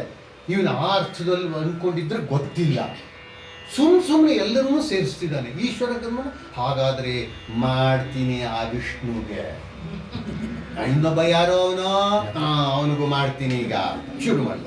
ಪಾಪ ಫಸ್ಟ್ ಯಮ ಬಲಿ, ಅವನಿಗೆ ಕ್ಯಾಶುಯಾಲಿಟಿ ಫಸ್ಟು ಯಮನನ್ನ ನುಂಗ್ ಹಾಕ್ಬಿಡ್ತೀನಿ. 9 ನವಗ್ರಹಗಳಿವೆಯಲ್ಲ ಪಾಪ, ಅವುಗಳಿಗೆ ಬಂತು ಗ್ರಹಚಾರ, ನವಗ್ರಹಗಳು, ಅವುಗಳನ್ನ ಕಟ್ಟುಬಿಟ್ಟು ತೂಗು ಹಾಕ್ಬಿಡ್ತೀನಿ ಮೇಲ್ಗಡೆ, ಈಗ ತೂಗು ಹಾಕ್ಬಿಟ್ಟು ನೇತ್ ಬಡಿದು ಬಿಡ್ತೀನಿ ಅವುಗಳನ್ನ. ಅದನ್ನು ಹಾಗೆ ಮಾಡ್ಬಿಡ್ತೀನಿ ಅಷ್ಟ ದಿಕ್ಕುಗಳಲ್ಲಿ. ಅದಾದ್ಮೇಲೆ ಕಡಲು, ಸಪ್ತ ಸಮುದ್ರಗಳು ಕುಡಿದು ಹಾಕ್ಬಿಡ್ತೀನಿ, ಅಷ್ಟನ್ನು ಕುಡಿದ್ಬಿಟ್ಟು ಆಮೇಲೆ ಆಕಾಶದ ನಕ್ಷತ್ರಗಳಿವೆಯಲ್ಲ ಅವುಗಳನ್ನೆಲ್ಲ ಹೊಡೆದು ಆ ಕಡೆ ತೂರಿ ಬಿಸಾಕ್ಬಿಡ್ತೀನಿ ಎಲ್ಲನೂ. ಅವನು ಯಾರ್ರಿ ನಮ್ಮ ಚಂದ್ರನ ತಗೊಂಡು ಹೋದವನು ಈಶ್ವರ. 5 ಮುಖ ಇರುವವನು ಅಂತ ಅವನಿಗೆ ಹೆಸರಲ್ವಾ. ಯಾಕೆಂದ್ರೆ ಸದ್ಯೋಜಾತ, ವಾಮದೇವ, ಅಘೋರ, ಆಮೇಲೆ ತತ್ಪುರುಷ, ಈಶಾನ ಅಂತ ಈ 5 ಮುಖಗಳು ಅಂತಾನೆ. ಅದಕ್ಕೋಸ್ಕರ 5 ಮೊಗಗಳುಳ್ಳವನು. ಅವನನ್ನ ಕೆಡೋಗ್ಬಿಡ್ತೀನಿ, ಅವನು ಮುಗಿಸ್ತೀನಿ. ಹೇಗೆ ಹೋಗ್ತೀನಿ ಅಂದರೆ ನನ್ನ ಚತುರಂಗ ಬಲವನ್ನು ನುಗ್ಗಿಸ್ಬಿಡ್ತೀನಿ ಅವರ ಮೇಲೆ. ಹಾಗೆ ಮಾಡಿ ಆಮೇಲೆ ಅವನು ಯಾರೋ ಒಬ್ಬ ಇದ್ನಂತಂದ್ರಿ, ಅವನು ಯಾರ್ರಿ ಅವನು ಕೇಳ್ತೇನೆ, ಅವನು ಯಾರ್ರಿ ಅವನು 3 ಹೆಜ್ಜೆಯನ್ನು ಇಡೋಕೆ ಹೋಗ್ಬಿಟ್ಟು ಇಡೀ ಪ್ರಪಂಚವನ್ನೇ ಮುಗಿಸ್ಬಿಡ್ತಂತಂದ್ರೆ ಯಾರು? ವಿಷ್ಣು ಸ್ವಾಮಿ. ಅವನನ್ನು ಮುಗಿಸ್ತೀನಿ. ಹೇಳೋ ಕ್ರಮ ಅದು. ಆ ವಿಷ್ಣುವನ್ನು ಅವನನ್ನು ಹೇಗೆ ಅಂತಂದ್ರೆ, ಅವ್ನು ಹೀಗೆ ನೋಡೋದಲ್ಲ, 2 ಕಣ್ಣು ಒಂದೇ ಕಡೆ ನೋಡ್ಬೇಕು, ಹಂಗೆ ಮಾಡ್ಬಿಟ್ಟು ಹಾಗೆ ಮಾಡ್ತೀನಿ ಅಂದ್ಬಿಟ್ಟು ಪಾಪ ಉಳಿದವರೆಲ್ಲ ಹಿಂಗೆ ನೋಡ್ತಿದ್ದಾರೆ. ಏನ್ರಿ ಸ್ವಾಮಿ ಮಾಡೋಕ್ಕಾಗತ್ಯ ಇದು ಅಂತ. ಅನುಮಾನ ಬರುತ್ತಲ್ವ, ಹೇಗೆ ಮಾಡೋಕ್ಕಾಗತ್ತೆ ಅಂದರೆ ಅವನು ಅವರ ಸಂದೇಹವನ್ನು, ಅವರ ಅನುಮಾನವನ್ನು ಊಹಿಸಿಬಿಟ್ಟು ಅವನು ಹೇಳ್ತಿದ್ದಾನೆ, ನನಗಾಗ್ಲಿ ಮೃತ್ಯುಗಾಗ್ಲಿ ಎದುರಾಗಿರೋರು ಯಾರಾದರೂ ಇದ್ದಾರಾ? எனகம் மாரிகம் இதிரான் எனகம் மாரிகம் இதிராம் ಪರದಾವಂ ನಡೆದು ಹೋಗಿ ಬೇಗದೆ ಮುಕ್ಕಣ್ಣನ ನಿಕ್ಕಿ ಬಟ್ಟಿ ಬಿಡೆ ತೊಟ್ಟನೆ ಜಡೆಯಂ ಕಿಳಿತೋ ಬಳಿಯ ಬೆರೆಯಂ ತಪ್ಪೆಂ ಎಂದಿಂತು ನಡೆಯಲ್ ಒಡರಿಪುದಂ ಕಂಡು ಕೆಲದೊಳಿರ್ತ ಬಸಂತ ನಿಂತೆಂದಂ. ಹೇಳ್ತಾ ಇದ್ದಾನೆ, ನನಗೂ ಮತ್ತು ಮೃತ್ಯುವಿಗೂ ಯಮನಿಗೂ ಎದುರಾಗಿರೋ ಯಾರಾದರೂ ಇದ್ದಾರ? ನಮ್ಮನ್ನು ಎದುರಿಸೋಕೆ ಸಾಧ್ಯವಿದ್ವಿ. ಯಮ ಬಂದರೆ ಇನ್ನೇನು ಮಾಡೋಕ್ಕಾಗಲ್ಲ. ನಾವು ಇಲ್ಲ ಸ್ವಾಮಿ ಒಂದು ಸ್ವಲ್ಪ ಕಾದಿರಿ, ಒಂದು 4 ದಿನ ಬರ್ತೀನಿ ಹೇಳೋಕ್ಕಾಗಲ್ಲ. ಯಮ ಬಂದಮೇಲೆ ಹೋಯ್ತು. ಅದ್ಯಾರೋ ಭಾಳ ಚೆನ್ನಾಗಿ ಹೇಳೋರು, ನಮಗೆ ಡೇಟ್ ಆಫ್ ಬರ್ತ್ ಫಿಕ್ಸ್ಡ್ ಗೊತ್ತಿದೆ, ಡೇಟ್ ಆಫ್ ಎಕ್ಸ್ಪೈರಿ ಗೊತ್ತಿಲ್ಲ, ಇದೆ ಗೊತ್ತಿಲ್ಲ ಅಂತ. ಆದರೆ ಅವನು ಬಂದಾಗ ಇಲ್ಲ ಅನ್ನೋಕ್ಕೆ ಸಾಧ್ಯವಿಲ್ಲ, ಮುಗೀತು. ಅವನು ಹೇಳ್ತಾನೆ, ನಾನು ಬಂದರೆ ಇವೊಂದು ಮನಸ್ಸಿನ ಮೇಲೆ ಬೀರುವ ಪ್ರಭಾವ, ಅವನಿಗೆ ಆ ನಂಬಿಕೆ ಇದೆ. ಎಂತೆಂಥವ್ರನ್ನ ಸೋಲಿಸಿಲ್ಲ ನಾನು, ಮಹಾ ತಪಸ್ವಿ, ಮುಗಿಸಿದ್ದೀವಿ ಅವರನ್ನು. 2 ನಿಮಿಷ ನಮಗೆ ಶರಣು ಅವರು ಬರ್ತೇನೆ. ಅದನ್ನು ಮನಸ್ಸಲ್ಲಿ ಇಟ್ಕೊಂಡು ಹೇಳ್ತಿರೋದವನು. ಆಯಿತು, ನನಗೂ ಅದಕ್ಕೂ ಯಮನಿಗೂ ಎದುರಾಗಿರೋರು, ನಮ್ಮನ್ನು ಎದುರಿಸೋರು ಯಾರಾದರೂ ಇದ್ದಾರ? ಇಲ್ಲ. ಏನು ಮಾಡ್ತೀನಿ, ನಡೆದು ಹೋಗಿ ಬೇಗನೆ ಹೊರಟೇ ಬಿಟ್ಟಿದ್ದಾನೆ, ನಡ್ಕೊಂಡು ಹೋಗ್ಬಿಡ್ತಾನಂತೆ. ಬೇಗ ಹೋಗ್ಬಿಟ್ಟು ಆ ಮುಕ್ಕಣ್ಣ ಇದಾನಲ್ಲ, 3 ಕಣ್ಣನವನು, ನಿಮ್ಮ ಈಶ್ವರ, ಅವನನ್ನು ಹೊಡೆದು ಕೆಡಹಿ ಜಡೆ ಬೇರೆ ಬಿಟ್ಕೊಂಡಿದ್ದಾನೆ. ಹೀಗೆ ಅಲ್ಲಿ ಸಿಕ್ಸ್ಕೊಂಡಿದ್ದಾನೆ, ಚಂದ್ರನ ಕೆತ್ಕೊಂಡ್ಬರ್ತೀನಿ. ಅವ್ನಿಗೆ ಹೆಂಗೆ ಗೊತ್ತೋ ಏನೋ ಅಲ್ಲಿ ಇಟ್ಕೊಂಡಿದ್ದಾನೆ ಅಂತ, ಯಾಕಂದ್ರೆ ನೆನ್ನೆ ಕದ್ದಿರೋದು ಅಂತಿದ್ದಾರೆ. ಇರಲಿ, ಅವನ ಜಡೆಯನ್ನು ಹಿಡಿದು ಕಿತ್ತು ಆ ಚಂದ್ರನನ್ನು ವಾಪಸ್ ತಂದು ಬಿಡ್ತೀನಿ ಅಂತ ಹೇಳೋಕೆ ಹೊರಟು ಬಿಟ್ಟ. ಕೋಪ ಸರಿ, ಕೋಪದಲ್ಲಿ ವಿವೇಕ ಕೆಲಸ ಮಾಡಲ್ಲ. ಇದು ಸಾಮಾನ್ಯವಾಗಿ ಹೇಳುವಂಥದ್ದು. ಯಾವಾಗ ಕೋಪ ಹೆಚ್ಚು ಆವಾಗ ವಿವೇಕ ಕೆಲಸ ಮಾಡೋದಿಲ್ಲ, ತರ್ಕ ಕೆಲಸ ಮಾಡೋದು, ಆಗತ್ಯೆ ಆಗಲ್ವೇ ಏನು ಕೆಲಸ ಮಾಡೋಲ್ಲ. ಇವನು ಅದೇ ಕೋಪದಲ್ಲಿದ್ದಾನೆ. ಮಂತ್ರಿಗಳು ಅಂತಿರ್ತಾರೆ ಸಾಮಾನ್ಯವಾಗಿ, ಅವ್ರು ಇರೋದೇ ಒಳ್ಳೆಯದನ್ನು ಹೇಳೋಕೆ. ಅಲ್ಲಿ ಬಸಂತ ಅಂತ, ಇಲ್ಲಿ ಬಸಂತ ಇತ್ತು, ಅದು ಪಕ್ಕದಲ್ಲೇ ಇದೆ ಕೂತ್ಕೊಂಡಿದ್ದ, ಅದು ಆವಾಗಲೇ ಬಂದಿದೆ. ಪಕ್ಕದಲ್ಲೇ ಕೂತ್ಕೊಂಡಿದ್ದು ಅವನು ಹೇಳ್ತಾ ಇದ್ದಾನೆ, ಏನು ಅವನು ಹೇಳ್ತಿದ್ದಾನೆ, ಎಲ್ಲ ಸರಿ, ಅದೆಲ್ಲ ಸರಿನೇ, ಕೋಪದಲ್ಲಿದ್ದಾನೆ ಸ್ವಾಮಿ, ಕೋಪ ಮಾಡ್ಕೊಂಡಿದ್ದಾಗ ಆಗತ್ಯ ನಿಮ್ಮ ಕೈಲೇ ಅಂತಂದ್ರೆ ಇವನು ತಲೆ ಹೊಡಿತಾನ ಮೇಲೆ. ಅದಕ್ಕೆ ಮೊದಲು ನಿಜ, ನಿಮಗೆ ಶಕ್ತಿ ಇದೆ, ನಿಜ. ನೆಲದರಿಕೆಯ ಬಿದಿಯಂ ಕೊಡೆಯ ಅಲರನಂ ಇಂದಿರನಂ ಅದಟರಂ ತವಸಿಗಳಂ ನೆಲೆ ನಟ್ಟು ನೋಯಿಸಿದುದು ಇನ್ ಅಲರಂಬಿನ ಮೊನೆಗೆ ನಿಲ್ವನೆ ಬಡಗೊರವಂ. ಹೋಗಬೇಡಿ ಅಂತ ಹೇಳಬೇಕಾಗಿದೆ. ಇಷ್ಟು ಕೋಪದಲ್ಲಿ ಹಿಂಗೆ ಎದ್ದವನನ್ನ, ಸ್ವಾಮಿ ಈಗ ಹೋಗಬೇಡಿ ನೀವು ಆಗೋಲ್ಲ ಅಂತಂದ್ರೆ ಹೇಳೋಕ್ಕಾಗೋಲ್ಲ. ಅದಕ್ಕೋಸ್ಕರವಾಗಿ ಸ್ವಾಮಿ ನಿಮ್ಮನ್ನು ಎದುರಿಸೋರು ಯಾರಾದರೂ ಇದ್ದಾರ? ಏನು ಶಕ್ತಿ ನಿಮ್ಮದು, ಎಂತೆಂಥವ್ರು ಸೋಲಿಸಿದ್ದೀರಾ ನೀವು. ಆ ವಿಧಿ, ಆ ಪ್ರಸಿದ್ಧನಾದಂತಹ ಬ್ರಹ್ಮ, ಅವನನ್ನು ಮಂಕ್ ಮಾಡಿದ್ದೀರಾ. ಅವನು ಯಾವುದೋ ಸೃಷ್ಟಿ ಮಾಡಿದ, ಅದ್ರ ಮೇಲೆ ಮೋಹ ಬಂದ್ಬಿಡ್ತು ಅವನಿಗೆ. ಅವನು ಇನ್ನೊಂದು ಸೃಷ್ಟಿ ಮಾಡಿದ್ದೆ, ತಿಲೋತ್ತಮೆ ಅಂತ. ಲೋಕದಲ್ಲಿರುವಂಥ ಎಲ್ಲ ಅತ್ಯುತ್ತಮ ವಸ್ತುಗಳ ಅತ್ಯುತ್ತಮವಾದಂಥ ಸಾರವನ್ನು ತೆಗೆದು ಅದಕ್ಕೆ Tilottama, the best of everything, ಅದು ತಿಲ, ಸಣ್ಣ ಎಸೆನ್ಸು ಎಲ್ಲ ತಗೊಂಡು ಮಾಡಿಬಿಟ್ಟ. ಪಾಪ ದೇವತೆಗಳಿಗೆ ನೋಡಬೇಕು ಅನ್ಸುತ್ತೆ ಅವಳನ್ನ. ಅವಳು ಹೋಗ್ತಾ ಇದ್ರೆ ಹಿಂಗೆ ತಿರ್ಕೊಂಡು ನೋಡಿದ್ರೆ ಯಾರು ತಪ್ಪು ತಿಳ್ಕೊತಾರೋ ಅಂತ ಭಯ. ಅದಕ್ಕೆ ಬ್ರಹ್ಮ ಮಾಡಿದಂತೆ 4 ಮುಖ ಓಪನ್ ಮಾಡ್ಕೊಂಡು ನೋಡ್ತಾ ಇದ್ದಂತೆ. ಅವಳು ಎಲ್ಲೋದ್ರೂ ಅವನಿಗೆ ಕಾಣುತ್ತೆ, ಯಾಕಂದ್ರೆ ಅವ್ನ ಎಲ್ಲ ಕಡೆ ಕಾಣುತ್ತಾರೆ. ಸುಂದೋಪ ಸುಂದರಕ್ಕೋಸ್ಕರ ಸೃಷ್ಟಿ ಮಾಡಿದ್ದಾನೆ ಅವಳನ್ನ. ಅದು ನೀವು ಅಂಥವ್ರನ್ನೂ ಮಂಕ್ ಮಾಡಿದ್ದೀರಾ, ಆಯಿತು. ಆಮೇಲೆ ಮಹಾವೀರರಾದ ತಪಸ್ವಿಗಳು, ಒಬ್ಬರು ಇವರು ನರಸಿಂಹಯ್ಯ, ನರಸಿಂಹಯ್ಯ ಗೊತ್ತಲ್ವಾ, ಹೋರಾಟದ ಹಾದಿ ಪುಸ್ತಕ ಬರೆದಿದ್ದಾರೆ. ಅಲ್ಲಿ ಒಬ್ಬ ಸ್ವಾಮಿಗಳು ಬಂದಿರ್ತಾರೆ. ಸ್ವಾಮಿಗಳು ಬಂದು ಎಲ್ಲ ಹೇಳಿಬಿಟ್ಟು ಹೆಂಗೆ ಮನಸ್ಸಿನ ಹತೋಟಿ ಇರಬೇಕು ಎಲ್ಲ ಪಾಪ ಎಲ್ಲ ಹೇಳಿ, ಅಲ್ಲೊಬ್ಬರು ಸುಂದರಿ ಬಂದು ಒಳ್ಳೆಯ ಆಭರಣಗಳನ್ನು ನೋಡೋದು ಚೆನ್ನಾಗಿದೆ ಎಲ್ಲ. ಎಲ್ಲರೂ ಅವಳ ಕಡೆ ನೋಡ್ತಾ ಇದ್ರು. ನಾನು ಮಾತ್ರ ಮನಸ್ಸು ಸ್ಥಿರವಾಗಿ ಇಟ್ಕೊಂಡಿದ್ದೆ. ಅವಾಗ ಬರೀತಾರೆ ಗಾಯತ್ರಿ ಅಂತ ಒಬ್ಬರು ಅಲ್ಲಿ, ಗಾಯತ್ರಿ ವೇಣುಗೋಪಾಲ್ ಅಂತ. ಅವಳು ಬಂದು ಕೇಳಿದ್ರು, ಸ್ವಾಮೀಜಿ ನೀವು ಯಾರು ಇದು ಮಾಡಲ್ಲ, ನೀವು ಮಾತ್ರ ನೋಡಲಿಲ್ಲ ಅಂದ್ರಿ, ಸರಿಯೇ, ಆದರೆ ಅವಳು ಒಳ್ಳೆ ಆಭರಣ ತೊಟ್ಟಿದ್ಲು, ನೋಡೋಕೆ ಚೆನ್ನಾಗಿದೆ. ಹೆಂಗೆ ಗೊತ್ತಾಯ್ತು ನಿಮಗೆ? ಪಾಪ ಸ್ವಾಮಿಗಳು ಉತ್ತರವೇ ಇಲ್ಲ. ಆಮೇಲೆ ನರಸಿಂಹಯ್ಯ ಹೋಗಮ್ಮ ಗಾಯತ್ರಿ ಕೂತ್ಕೊಳ್ಳಮ್ಮ ಹೋಗಮ್ಮ ಅಂತಂದ್ರೆ ಎಲ್ಲ ವಿಶ್ವಾಮಿತ್ರ ಎಲ್ಲಾದ್ರಲ್ಲೂ ಮಧ್ಯೆ ತಪಸ್ ನಿಲ್ಸೋದೆ. ಆ ಮೇನಕ್ಕೆ ಬಂದು ಅಂದರೆ ಇಟ್ಟ ತಪಸ್ಸು ಇಟ್ಟ, ಆಮೇಲೆ ನೋಡ್ಕೊಳ್ಳೋಣ ಅಂತ ಹೋದ. ನಾವು ನೋಡಿರೋದೇ ಇದು. ಅದಕ್ಕೆ ಅವ್ರು ಹೇಳ್ತಿರೋದು ಅದೇ ಥರ ಧೀರರಾದ ತಪಸ್ವಿಗಳನ್ನ ಮಲಗಿಸ್ಬಿಟ್ಟಿದ್ದೀರಾ ನೀವು, ಅದು ಮಾಡಿದ್ದೀರಾ. ಆಮೇಲೆ ಎಲ್ಲರನ್ನೂ ಮಾಡಿ ಚುಚ್ಚಿ ನೋಯಿಸ್ಬಿಟ್ಟಿದ್ದೀರಾ. ಯಾವುದು ಬಾಣ? ಹೂ ಬಾಣ. ನಿಜವಾದ ಬಾಣ ಹೂ ನಿಮ್ಮ ಬಾಣ ಬಿಟ್ಟರೆ ಕತೆ ಮುಗೀತು ಎಂಥವ್ರಿಗಾದರೂ. ಹಾಗಾಸು ಅಷ್ಟಿದ್ದಾಗ ಪಾಪ ಆ ಬಡ ತಪಸ್ವಿ ಅವನೊಬ್ಬ, ಆ ಭಿಕ್ಷುಕ ಈಶ್ವರ ನಿಲ್ತಾನೆಯೇ ಇಲ್ಲ ಅಂದ್ಬಿಟ್ಟು ಅದಕ್ಕೆ ಹೇಳ್ತಿದ್ದಾನೆ, ಇಂಥ ಇವನು ಯಾರು?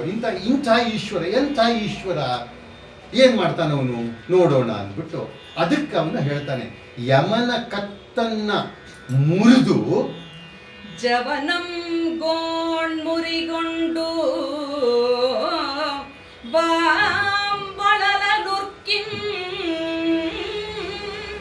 ಮೂರುಮಂ ಸುಟ್ಟು ಜನ್ನವನುಂಬಣ್ಣರನಾರ್ದು ಕೊಂದು ಮುಳಿಸಿಂ ಪೋರ್ತಾನೆ ಮೆಯ್ಯಾತನ್ ಆತನ ತೊವಲಂ ಮೇಲ್ ಪೊದೆ ಮಾಡಿ ಮೂಜಗಕ್ಕೆ ಕೇಡಂ ಮಾಡುವ ಆ ನೆತ್ತಿ ಗಣ್ಣವನೊಳ್ಕಾದುವ ಬಲ್ಬು ಮೊಗ್ಗೆಗರನ್ ಇಂದಾರೈದು ಮೇಲೆತ್ತುವೆಂ.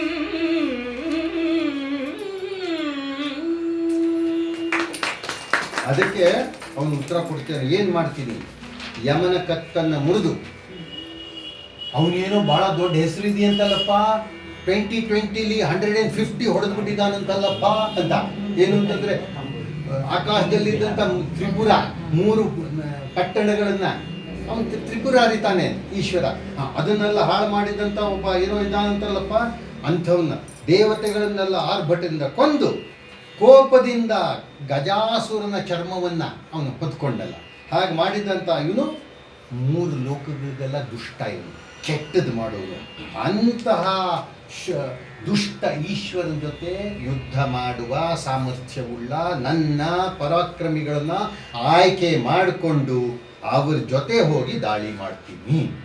ನೀವೊಬ್ಬರೇ ಅಂತ ಒಂದು ಧ್ವನಿ ಗೊತ್ತಾಯಿತು ತಕ್ಷಣ ಅವ್ರ ಜೊತೆ ಹೋಗಿ ದಾಳಿ ಮಾಡ್ತೀನಿ ಅಂದಾಗ ಈಗ ಇವನು ಹೇಳ್ತಾನೆ, ಸರಿ ಸ್ವಾಮಿ ಹೋಗ್ತೀನಿ, ದಾಳಿ ಮಾಡಿಬಿಡ್ತೀನಿ, ಈಗಲೇ ಹೊರಟೆ, ಎಲ್ಲ ಸರಿ. ಆದರೆ ಹೇಳ್ತಾನೆ ನಿಧಾನವಾಗಿ, ಆದರೆ ಒಂಥರ ಕಾಂತಾ ಸಮಿತಿ ಇದು, ನೀವು ಬೇರೆ ಥರ ಹೇಳಿದರೆ ಆಗೋಲ್ಲ, ಅಥವಾ ಮಿತ್ರ ಸಮಿತಿ ಅಂತ ಇಟ್ಕೊಬೋದು. ಆದರೆ ಒಂದು ಮಾಡಬೇಕು, ಯಾರನ್ನಾದರೂ ಕಳಿಸ್ಬಿಟ್ಟು ಹೇಗಿದೆ ಪರಿಸ್ಥಿತಿ ಒಂಚೂರು ತಿಳ್ಕೊಂಬಿಟ್ಟು ಆಮೇಲೆ ಹೋಗಿ. ಎಂದು ಭಿನ್ನ ಪಂಗೈದ ಬಸಂತನ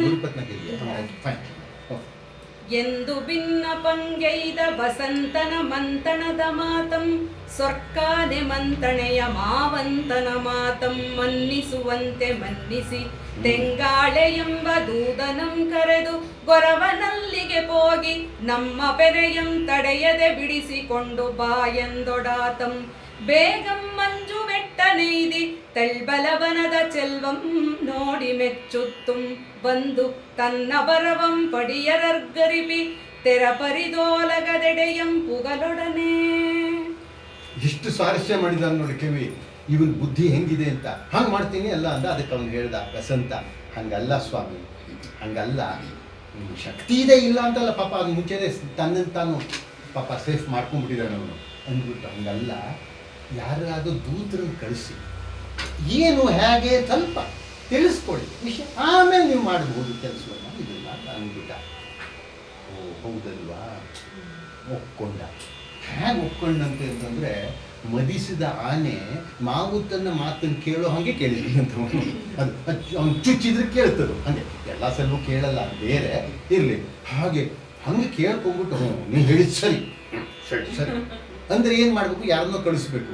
ಕಳಿಸ್ದ, ಕರೆದ, ಹೋಗಯ್ಯ, ಹೋಗ್ಬಿಟ್ಟು ಮಾತಾಡ್ಸ್ಕೊಂಬ ಅನ್ನೋ ಬದಲು, ಹೋಗ ನಮ್ಮ ಚಂದ್ರನ ಅವ್ನು ತೊಗೊಂಡೋಗಿದ ಅಂತ ಕಿತ್ಕೊಂಡ್ಬಾರ ವಾಪಸ್ಸು. ಅಂದ್ರೆ ನೀನು ಹೋದ್ರೆ ಆಗೋಲ್ಲ ಅನ್ನೋ ಧ್ವನಿ ಇವನ್ ಮಾತಲ್ಲಿದ್ರೆ ಅವನು ರಾಜದೂತಂಗೆ ಹೇಳ್ಬಿಟ್ಟ, ನೀನೇ ಹೋಗಿ ಚಂದ್ರನ ಬಿಡಿಸ್ಕೊಂಡ್ ಬಂದ್ಬಿಡು ಅಂತ. ಮತ್ತೆ ಅದೇ ಬುದ್ಧಿನೇ, ಒಂದೇನು ವ್ಯತ್ಯಾಸ ಆಗಿಲ್ಲ ಬುದ್ಧಿ. ಹಂಗೆ ಹೇಳಿದ್ಮೇಲೆ ಅವನು ಬಂದ್ರೆ ಈಶ್ವರನ ಮೇಲೆ ಕೋಪ ಮಾಡ್ಕೋಬೇಕು. ರಾಜು ಬಂದು ನೋಡ್ತಾನೆ, ಎಷ್ಟು ಚೆನ್ನಾಗಿದೆ ಈ ಹಿಮಾಲಯ ಅಂತಿದ್ದಾನೆ ಅವನು ಮೆಚ್ಕೋತಾ ಇದ್ದಾನಂತೆ. ಅದನ್ನೆಲ್ಲ ನೋಡ್ಬಿಟ್ಟು ಮೆಚ್ಕೋತಾ ಒಳಗಡೆ ಅವರು ಆಳುಗಳಿಗೆ ಹೇಳಿದ್ನಂತೆ, ನೋಡಿ ನಾನು ಬಂದಿದ್ದೀನಿ ಅಂತ. ಬಂದು ಒಳಗಡೆ ನೋಡ್ತಾನೆ, ಎಂಥ ವೈರುಧ್ಯ. ಆ ಮನ್ಮಥನ ಆ ಮೃದುವಾದ ಸುವಾಸನೆಯ ಎಲ್ಲ ಹೂ ಥರ ಗಿಣಿಗಳು ಇರೋದೆಲ್ಲಿ? ಇಲ್ಲಿ ನೋಡಿದ್ರೆ ಎಲ್ಲಾ ವಿಷ ಕುಡ್ದವ್ರಂಗೆ ಕೂತಿದ್ದಾರೆ. ಉರಿಗಣ್ಣಿನೊಗೆದ ಬೀರಂ ಬೆರಸೊದವಿದ ನಂಜು ರೂಪವೆತ್ತವೋಲ್ ಏನಚ್ಚರಿಯಂ ಪುಟ್ಟಿಸಿದರೋ ಬಂದೆರಡುಂ ಕೆಳದಲ್ಲಿ ನಿಂದ ಬೀರ ಗಣೇಶರ್. ಮೊದಲನೇದಾಗಲ್ಲಿ ವೀರಭದ್ರ ಗಣೇಶ ಅಂತ ಮಾಡಿದ್ದಾರೆ. ಅದು ಗಣೇಶ ಅಂದ್ಬಿಟ್ರೆ ಸಂಸ್ಕೃತ ಆಗ್ಬಿಡುತ್ತಲ್ಲ, ನಾಲ್ಗೆಗೆ ಮಡಿ ಇರೋಲ್ಲ ಆಗಿದೆ. ತಮಿಳ್ನವರು ಚೆನ್ನಾಗಿ ಶಬ್ದಗಳು ಮಾಡಿದ್ದಾರೆ. ಒಂದ್ ಕಡೆ ಹೇಳ್ತಾರೆ ನೋಡಿ, ಫಾರೆಸ್ಟ್ ಗಾರ್ಡ್ ಕಾಟು ರಾಜ ನೋಡಿ, ಅದೇ ಥರ. ಆದರೆ ಭಾಷೆ ಬೆಳೆಯೋಲ್ಲ. ಆ ಥರ ನೀವು ಸ್ಟ್ರಿಕ್ಟ್ ಆಗಿದ್ರೆ ಭಾಷೆ ಬೆಳೆಯೋದು ಯಾವುದು? ಇವತ್ತು ಇಂಗ್ಲೀಷ್ ಯಾಕಂಥ ವೊಕ್ಯಾಬ್ಲರಿ ಇಂಗ್ಲೀಷಲ್ಲಿದೆ, ಸಿಕ್ಕ ಶಬ್ದ ಅಂತ ತೊಗೊಂಡ್ಬಿಡ್ತಾರೆ ಅವರು, ತಕ್ಷಣ ತಮ್ಮದು ಮಾಡ್ಕೊಂಡ್ಬಿಡ್ತಾರೆ ಅವರು. ಬಂದು ಬಸ್ ತೊಗೊಂಡ್ಬಿಟ್ರು, ತಮ್ಮದೇ ಮಾಡ್ಬಿಟ್ರು, ಎಲ್ಲನೂ ತಮ್ಮದು ಮಾಡ್ಕೋತಾರೆ. ಅವರು ಬೇರೆ ನೋಡಿ, ಆರ್ಮೊಗಂ ಈ ಥರ ಉಪಯೋಗಿಸ್ತಾರೆ ಅವರು. ಆಯಿತು, ಇಲ್ಲಿ ಉರಿಗಣ್ಣಿನಿಂದ ಹುಟ್ಟಿದಂಥ ವೀರಭದ್ರ, ಅದ್ರ ಜೊತೆಯಲ್ಲಿ ವಿಷ ಒಟ್ಟಿಗೆ ಬಂದಂಗೆನೆ ವೀರ ಗಣೇಶ. ಇಬ್ರು ಅಲ್ಲಿ ಪಕ್ಕದಲ್ಲಿ ಕೂತ್ಬಿಟ್ಟು ಆಶ್ಚರ್ಯ ಆಗುತ್ತೆ, ಹೆಂಗಿದಾರಪ್ಪ ಇವರು ಅಂತ ಇವನಿಗೆ ಆಶ್ಚರ್ಯ ಆಯ್ತಂತೆ. ಅದು ಅವ್ರದ್ದಾಯ್ತು. ಆಯಿತು, ಬಂದ ತಕ್ಷಣ ಕೋಪ ತೋರಿಸ್ಬೇಕು. ಏನ್ರಿ ಸ್ವಾಮಿ, ನಮ್ಮ ಚಂದ್ರನನ್ನ ಎತ್ಕೊಂಡು ಬಂದಿದ್ದೀರಾ ಅನ್ನೋ ಹಂಗಿಲ್ಲ. ಯಾಕೆಂದರೆ ರಾಜದೂತ ಹಂಗ ಮಾಡೋದು. ಅದಕ್ಕೋಸ್ಕರವಾಗಿ ತನ್ನ ಮನಸ್ಸನ್ನ ತೋರಿಸ್ಕೊಳ್ದೇನೆ ಅವನು ನೋಡಿ, ಪ್ರೀತಿಯಿಂದ ನೋಡಿ ಅವನು ನೋಡ್ತಾನೆ. ಅಕ್ಕಪಕ್ಕದಲ್ಲಿ ಯತಿಗಳು, ಋಷಿಗಳು ಎಲ್ಲ ಇದ್ದಾರೆ. ಒಂದು ಕಡೆ ಅವರುಗಳಿದ್ರೆ, ಇನ್ನೊಂದು ಕಡೆ ಬ್ರಹ್ಮ ವಿಷ್ಣು ಕೂತಿದ್ದಾರೆ, ಇಂದ್ರ ಇವರುಗಳು ಕೂತಿದ್ದಾರೆ. ಹೇಗಿದ್ದಾರೆ ಈ ಬ್ರಹ್ಮ ವಿಷ್ಣು ಇವರುಗಳು? ಸೊಗಯಿಪ ಪೊನ್ನನೆ ಉರದ ಮೆಲ್ಲುಲಿ, ಸೊಗಯಿಪ ಪೊನ್ನನೆ ಉರದ ಮೆಲ್ಲುಲಿ, ಮಾಡದೆ ಮೂರು ಕಣ್ಣನಂ ಪೊಗಳ್ವರುಂಬಿಯೇ பொன்னி பிரிதும் சுழிவானுடிவெண்டனாந்த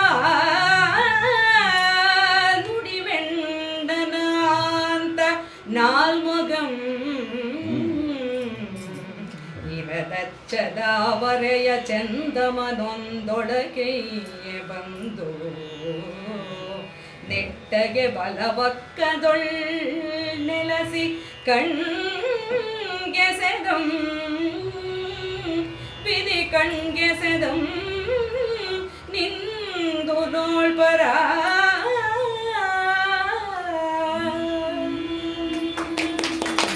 ಒಂದು ಕಡೆ ಅವನು ಬಂದು ಹೇಳಿರೋ ಮಾತು ಸುಳ್ಳಿರ್ಬೇಕು, ಇನ್ನೊಂದು ಕಡೆ ನೀವು ಬೇಡ ಅಂದರೂ ಆ ಸೌಂದರ್ಯ ಬಿಟ್ಟು ಹೋಗೋಲ್ಲ. ಇಲ್ಲಿ ನೋಡಿ, ಇಷ್ಟೆಲ್ಲ ಅವರು ನಂಜು ಇಲ್ಲಿ ನೋಡಿದ್ರೆ ಹೆಂಗಿದೆ ಅಂತಂದರೆ, ಅವರ ಸೊಗಸಾದ ಕಾಲು ಗೆಜ್ಜೆಯ ಮೃದು ಧ್ವನಿ ಅಲ್ಲಿದೆ, ಬೇಡ ಅಂದ್ರೂ ಅಲ್ಲಿದೆ. ಅದು ಆ ಮೃದು ಧ್ವನಿ ಮುಕ್ಕಣ್ಣನ ಹೊಗಳೋ ಹಾಗೆ ಅವನಿಗೆ ಸ್ತುತಿ ಮಾಡ್ದಂಗೆ ಕೇಳಿಸ್ತಾ ಇದೆಯಂತೆ. ಅಲ್ಲಿಗಾಯ್ತಲ್ಲ, ನಿಮ್ಮ ಏನು ಹೊರಟಾಟ ಏನೂ ಇಲ್ಲ. ಆಯಿತು, ಅದಾದ ಮೇಲೆ ಅಲ್ಲಿ ಸುಳಿದಾಡ್ತಾ ಇರುವಂತಹ ವಾಗ್ದೇವಿ ಅನ್ನೋ ಹಂಗಿಲ್ಲ. ಅದಕ್ಕೆ ಒಳ್ಳೆ ಶಬ್ದ ತುಂಬ ಚೆನ್ನಾಗಿ ನುಡಿವೆಣ್ಣು ಅಂತಾರೆ. ನುಡಿವೆಣ್ಣು ಒಳ್ಳೆ ಸೊಗಸಾದ ಶಬ್ದ, ಹಾಗೆ ಸೃಷ್ಟಿ ಮಾಡೋಕ್ಕಾಗುತ್ತೆ ನೋಡಿ. ನುಡಿವೆಣ್ಣು ಅವಳನ್ನ ಪಕ್ಕದಲ್ಲಿ ಕೂರಿಸ್ಕೊಂಡು, ಎಂತಹ ಚೆಲುವು, ರಾಕ್ಷಸ ಚೆಲುವಲ್ಲ, ಹೊಸ ತಾವರೆಯ ಚೆಲುವು, ಅಚ್ಚ ತಾವರೆಯ ಚೆಲುವು, ಆ ಸೌಂದರ್ಯ. ಅದನ್ನು ಪಡೆದಂತಹ 4 ಮುಖಗಳ 4 ಮೊಗ ಬ್ರಹ್ಮ ಅವನು ಅಲ್ಲಿ ಪಕ್ಕದಲ್ಲಿ ಕೂತ್ಬಿಟ್ಟಿದ್ದಾನೆ ಶೋಭಿಯಾಗಿ. ಬ್ರಹ್ಮಂದಾಯಿತು. ಆಮೇಲೆ ಲಕ್ಷ್ಮೀಪತಿ, ವಿಷ್ಣು ಅಲ್ಲ ಇಲ್ಲಿ ಲಕ್ಷ್ಮೀಪತಿ, ಅವ್ರು ಹೇಗೆ ಕೂತಿದ್ದಾರೆ? ಧರೆಯಂ ಪೊತ್ತಾನೆಯ ಕೈಗೊರೆಯನೆ ಕಡುಬೆಟ್ಟಿತಾದ 4 ತೋಳುಂ ಕರಮೆಸೆದಿರೆ ಕುಳ್ಳಿರ್ದಂ ಸಿರಿಯರಸಂ ಕಾರ ಮುಗಿಲರು ವೆಂಬಿನೆಗಂ.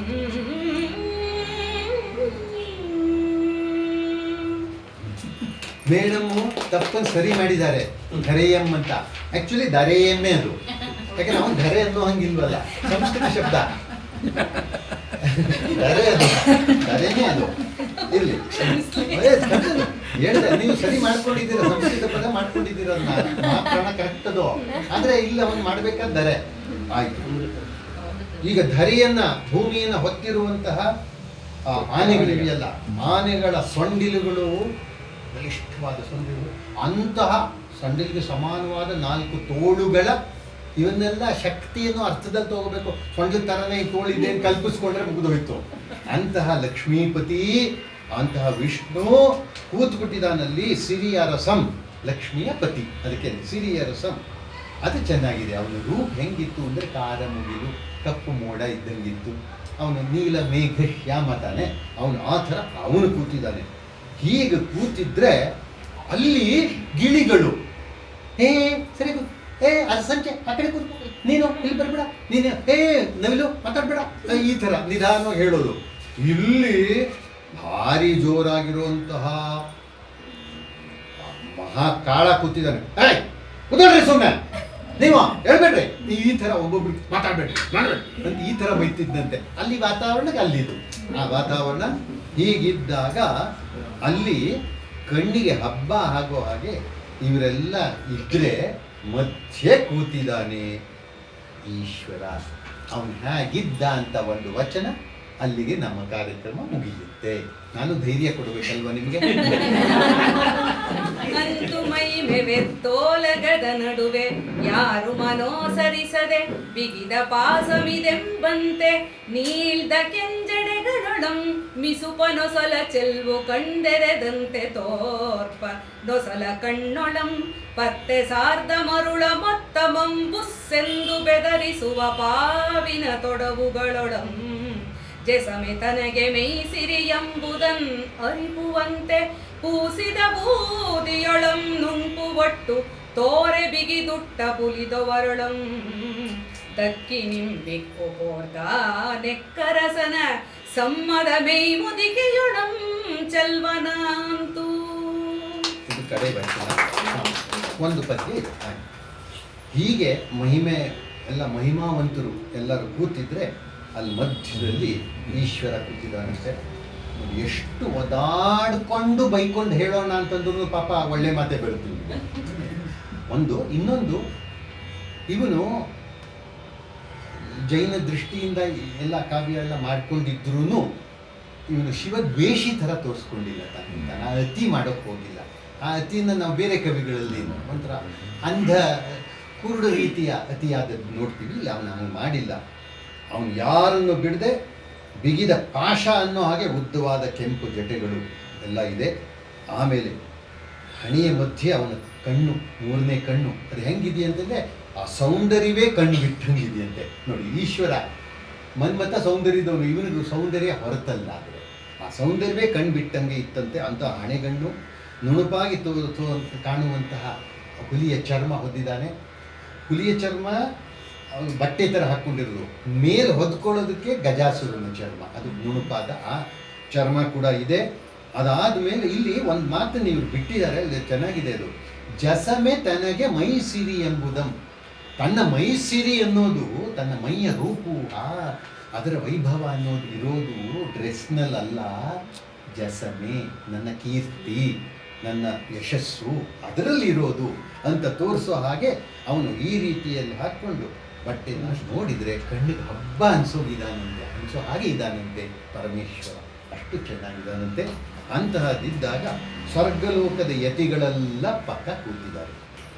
ಹರಿಸದೆ ಸಗ್ಗದ ಜತಿಗಳ್ ನೆರೆದಂತೆರಡುಂ ಕೆಲಂಗಳೊಳ್ ತರದಿಂ ಕುಳ್ಳಿರೆ ಕುಳ್ಳಿರ್ತಂ ನಡೆನೋಳ್ ಪರ ಕಣ್ಗಳ ಹಬ್ಬಮೆಂಬಿನಂ ಕರೆಗೊರಲಂ. ಬಹಳ ಚೆನ್ನಾಗಿದೆ ಅದು. ಆ ಥರ ಎಲ್ಲರೂ ಕೂತಿದ್ದಾರೆ. ಜೊತೆಯಲ್ಲಿ ಸ್ವರ್ಗದ ಯತಿಗಳೆಲ್ಲ ಸುತ್ತಲೂ ಕೂತ್ಬಿಟ್ಟಿದ್ದಾರಂತೆ. ಹಾಗೆ ಕೂತಿದ್ರೆ ಸುಂದರನಾಗಿದ್ದಾನೆ, ಚೆನ್ನಾಗಿದ್ದಾನೆ ಅಂದ್ಬಿಟ್ಟು ಕಪ್ಪು ಗಂಟಲಿನವನು ಸೇರಿಸಿದ್ದ ಕರೆಗೊರಲಿನ, ಅದು ಕರೆಗೊರಲಂ ಅಂತ ನೀಲಕಂಠ. ಹಾಗೆ ಅವನು ಕೂತಿದ್ದಂತೆ. ಕಣ್ಣಿಗೆ ಹಬ್ಬ ಆಗೋಂಗಿದೆ. ಬಂದಿರೋದು ಪಾಪ ಬೈಯೋದಕ್ಕೆ, ಏನ್ರಿ ಸ್ವಾಮಿ ಚಂದ್ರನ್ ತಗೊಂಬಂದ್ಬಿಟ್ರಲ್ಲ ಅಂತ ಜಗಳಕ್ಕೆ ಬಂದಿರೋದು, ಆದರೆ ಮೆಚ್ಕೊಂಡು ಕೂತಿದ್ದಾನಂತೆ.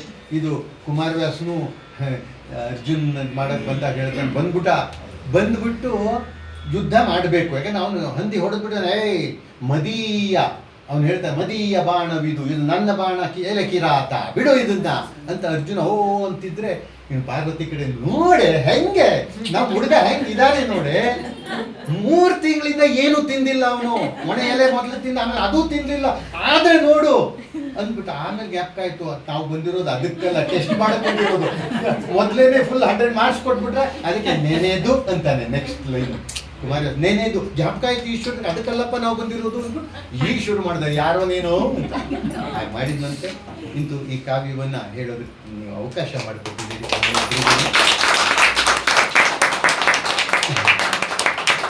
ಒಂದೊಂದ್ಸಲ ನೀವು ಹಾಗಾಗೋದುಂಟು. ಮೇಷ್ಟ್ರು ಕೇಳ್ಬಿಟ್ರಂತೆ, ಅಂತ ಪ್ರಶ್ನೆ ಕೇಳೋಕೆ ಹೋಗ್ಬಾರ್ದು. ಯಾಕಂದರೆ ಈಗಿನ ಹುಡುಗರು ದೇ ಔಟ್ ಸ್ಮಾರ್ಟ್ ಟೀಚರ್ ಕೇಳ್ಬಿಟ್ರೆ ನಿಮಗೆ ಭ್ರಮೆಗೂ ವಾಸ್ತವಕ್ಕೂ ವ್ಯತ್ಯಾಸ ಗೊತ್ತಿದೆಯಾ ಅಂತ. ಆ ಹುಡುಗ ಗೊತ್ತು ಸ್ವಾಮಿ ಅನ್ನಂತೆ, ಗೊತ್ತು ಸಾರ್ ಅಂತ. ಏನು ನೋಡಂತೆ, ನೀವು ನಮಗೆ ಪಾಠ ಮಾಡ್ತೀರಾ, ಅದು ವಾಸ್ತವ. ನಾವು ನಿಮ್ಮ ಪಾಠ ಕೇಳ್ತೀವಿ ಅಂದ್ಕೊಂಡಿದ್ದೀರ, ಅದು ಭ್ರಮೆ. ಇದು ನಮ್ಮ ಭ್ರಮೆ ಅಲ್ಲ ಅಂದ್ಕೊಂಡಿದ್ದೀವಿ.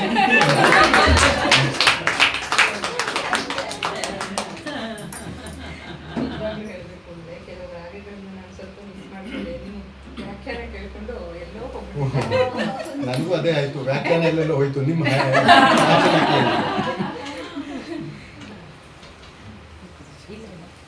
ಇವತ್ತು ಅದ್ಭುತವಾದ ಪ್ರಪಂಚದಲ್ಲಿ ಇದ್ವಿ ನಾವು. ಹೆಚ್ಚು ಕಡಿಮೆ ಶಿವನ ಆಲಯದಲ್ಲಿಯೂ ಮನ್ಮಥನ ಆಸ್ಥಾನದಲ್ಲಿಯೂ ಇದ್ವು. ಈಗ ಇಳಿದು ಬಂದಿದ್ದಕ್ಕೆ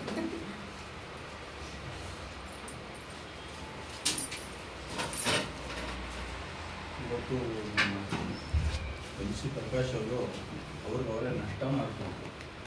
ಯಾಕೆಂದರೆ ಅವರು ತಮ್ಮ ವ್ಯಾಖ್ಯಾನದ ಓಗದಲ್ಲಿ ನಮ್ಮನ್ನು ಮುಳುಗಿಸ್ಬಿಟ್ಟು ಎಷ್ಟೆಷ್ಟು ಚಪ್ಪಾಳೆನ ಹಾಕಬೇಕು ಅನ್ನೋದು ಅಷ್ಟು ನಿಂಚೋದು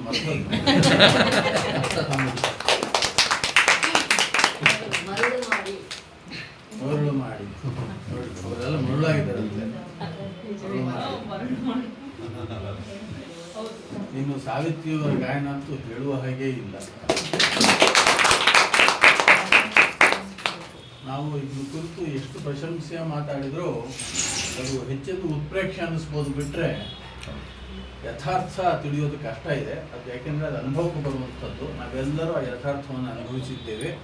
ನಿಮ್ಮೆಲ್ಲರ ಪರವಾಗಿ, ಗಮಕ ಪರಿಷತ್ತಿನ ಪರವಾಗಿ, ಗಮಕ ಪರಿಷತ್ತಿನ ಜಿಲ್ಲಾ ಘಟಕದ ಪರವಾಗಿ ನನ್ನ ವೈಯಕ್ತಿಕ ಕಡೆಯಿಂದಲೂ ಅನಂತ ಧನ್ಯವಾದಗಳು.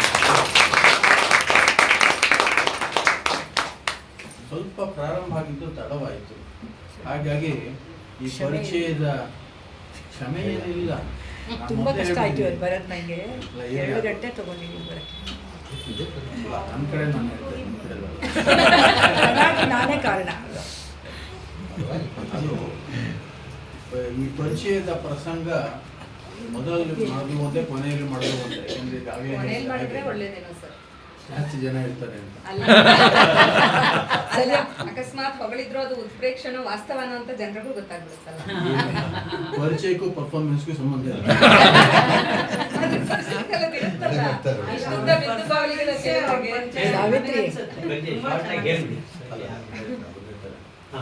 ನನಗೆ ಅವ್ರ ಪರಿಚಯ ಇಲ್ಲ ಅವ್ರು ಸರ್, ಎಲ್ಲ ನೀವೇ ಹೇಳಬೇಕು ಇವತ್ತು. ಪರಿಚಯ. ಎಲ್ಲ ಸರ್, ಸೊ ನಿಮ್ಗೆಲ್ಲರಿಗೂ ಅನೇಕ ಧನ್ಯವಾದಗಳು. ಇವತ್ತು ಒಳ್ಳೆ ಊಟ ಇತ್ತು, ಎಲ್ಲ ಸವಿದಿದ್ದೀರಿ ಅಷ್ಟೇ ಚೆನ್ನಾಗಿ. ಧನ್ಯವಾದ. ಹೌದು ಹೌದು ಹೌದು. ಹಾಗೆ ಒಳ್ಳೆ ಊಟ ಸಿಗ್ಬೋದು. ಅದನ್ನ ತಿರ್ಸ್ಬೇಕಂತ ಮಾತಾಡೋದು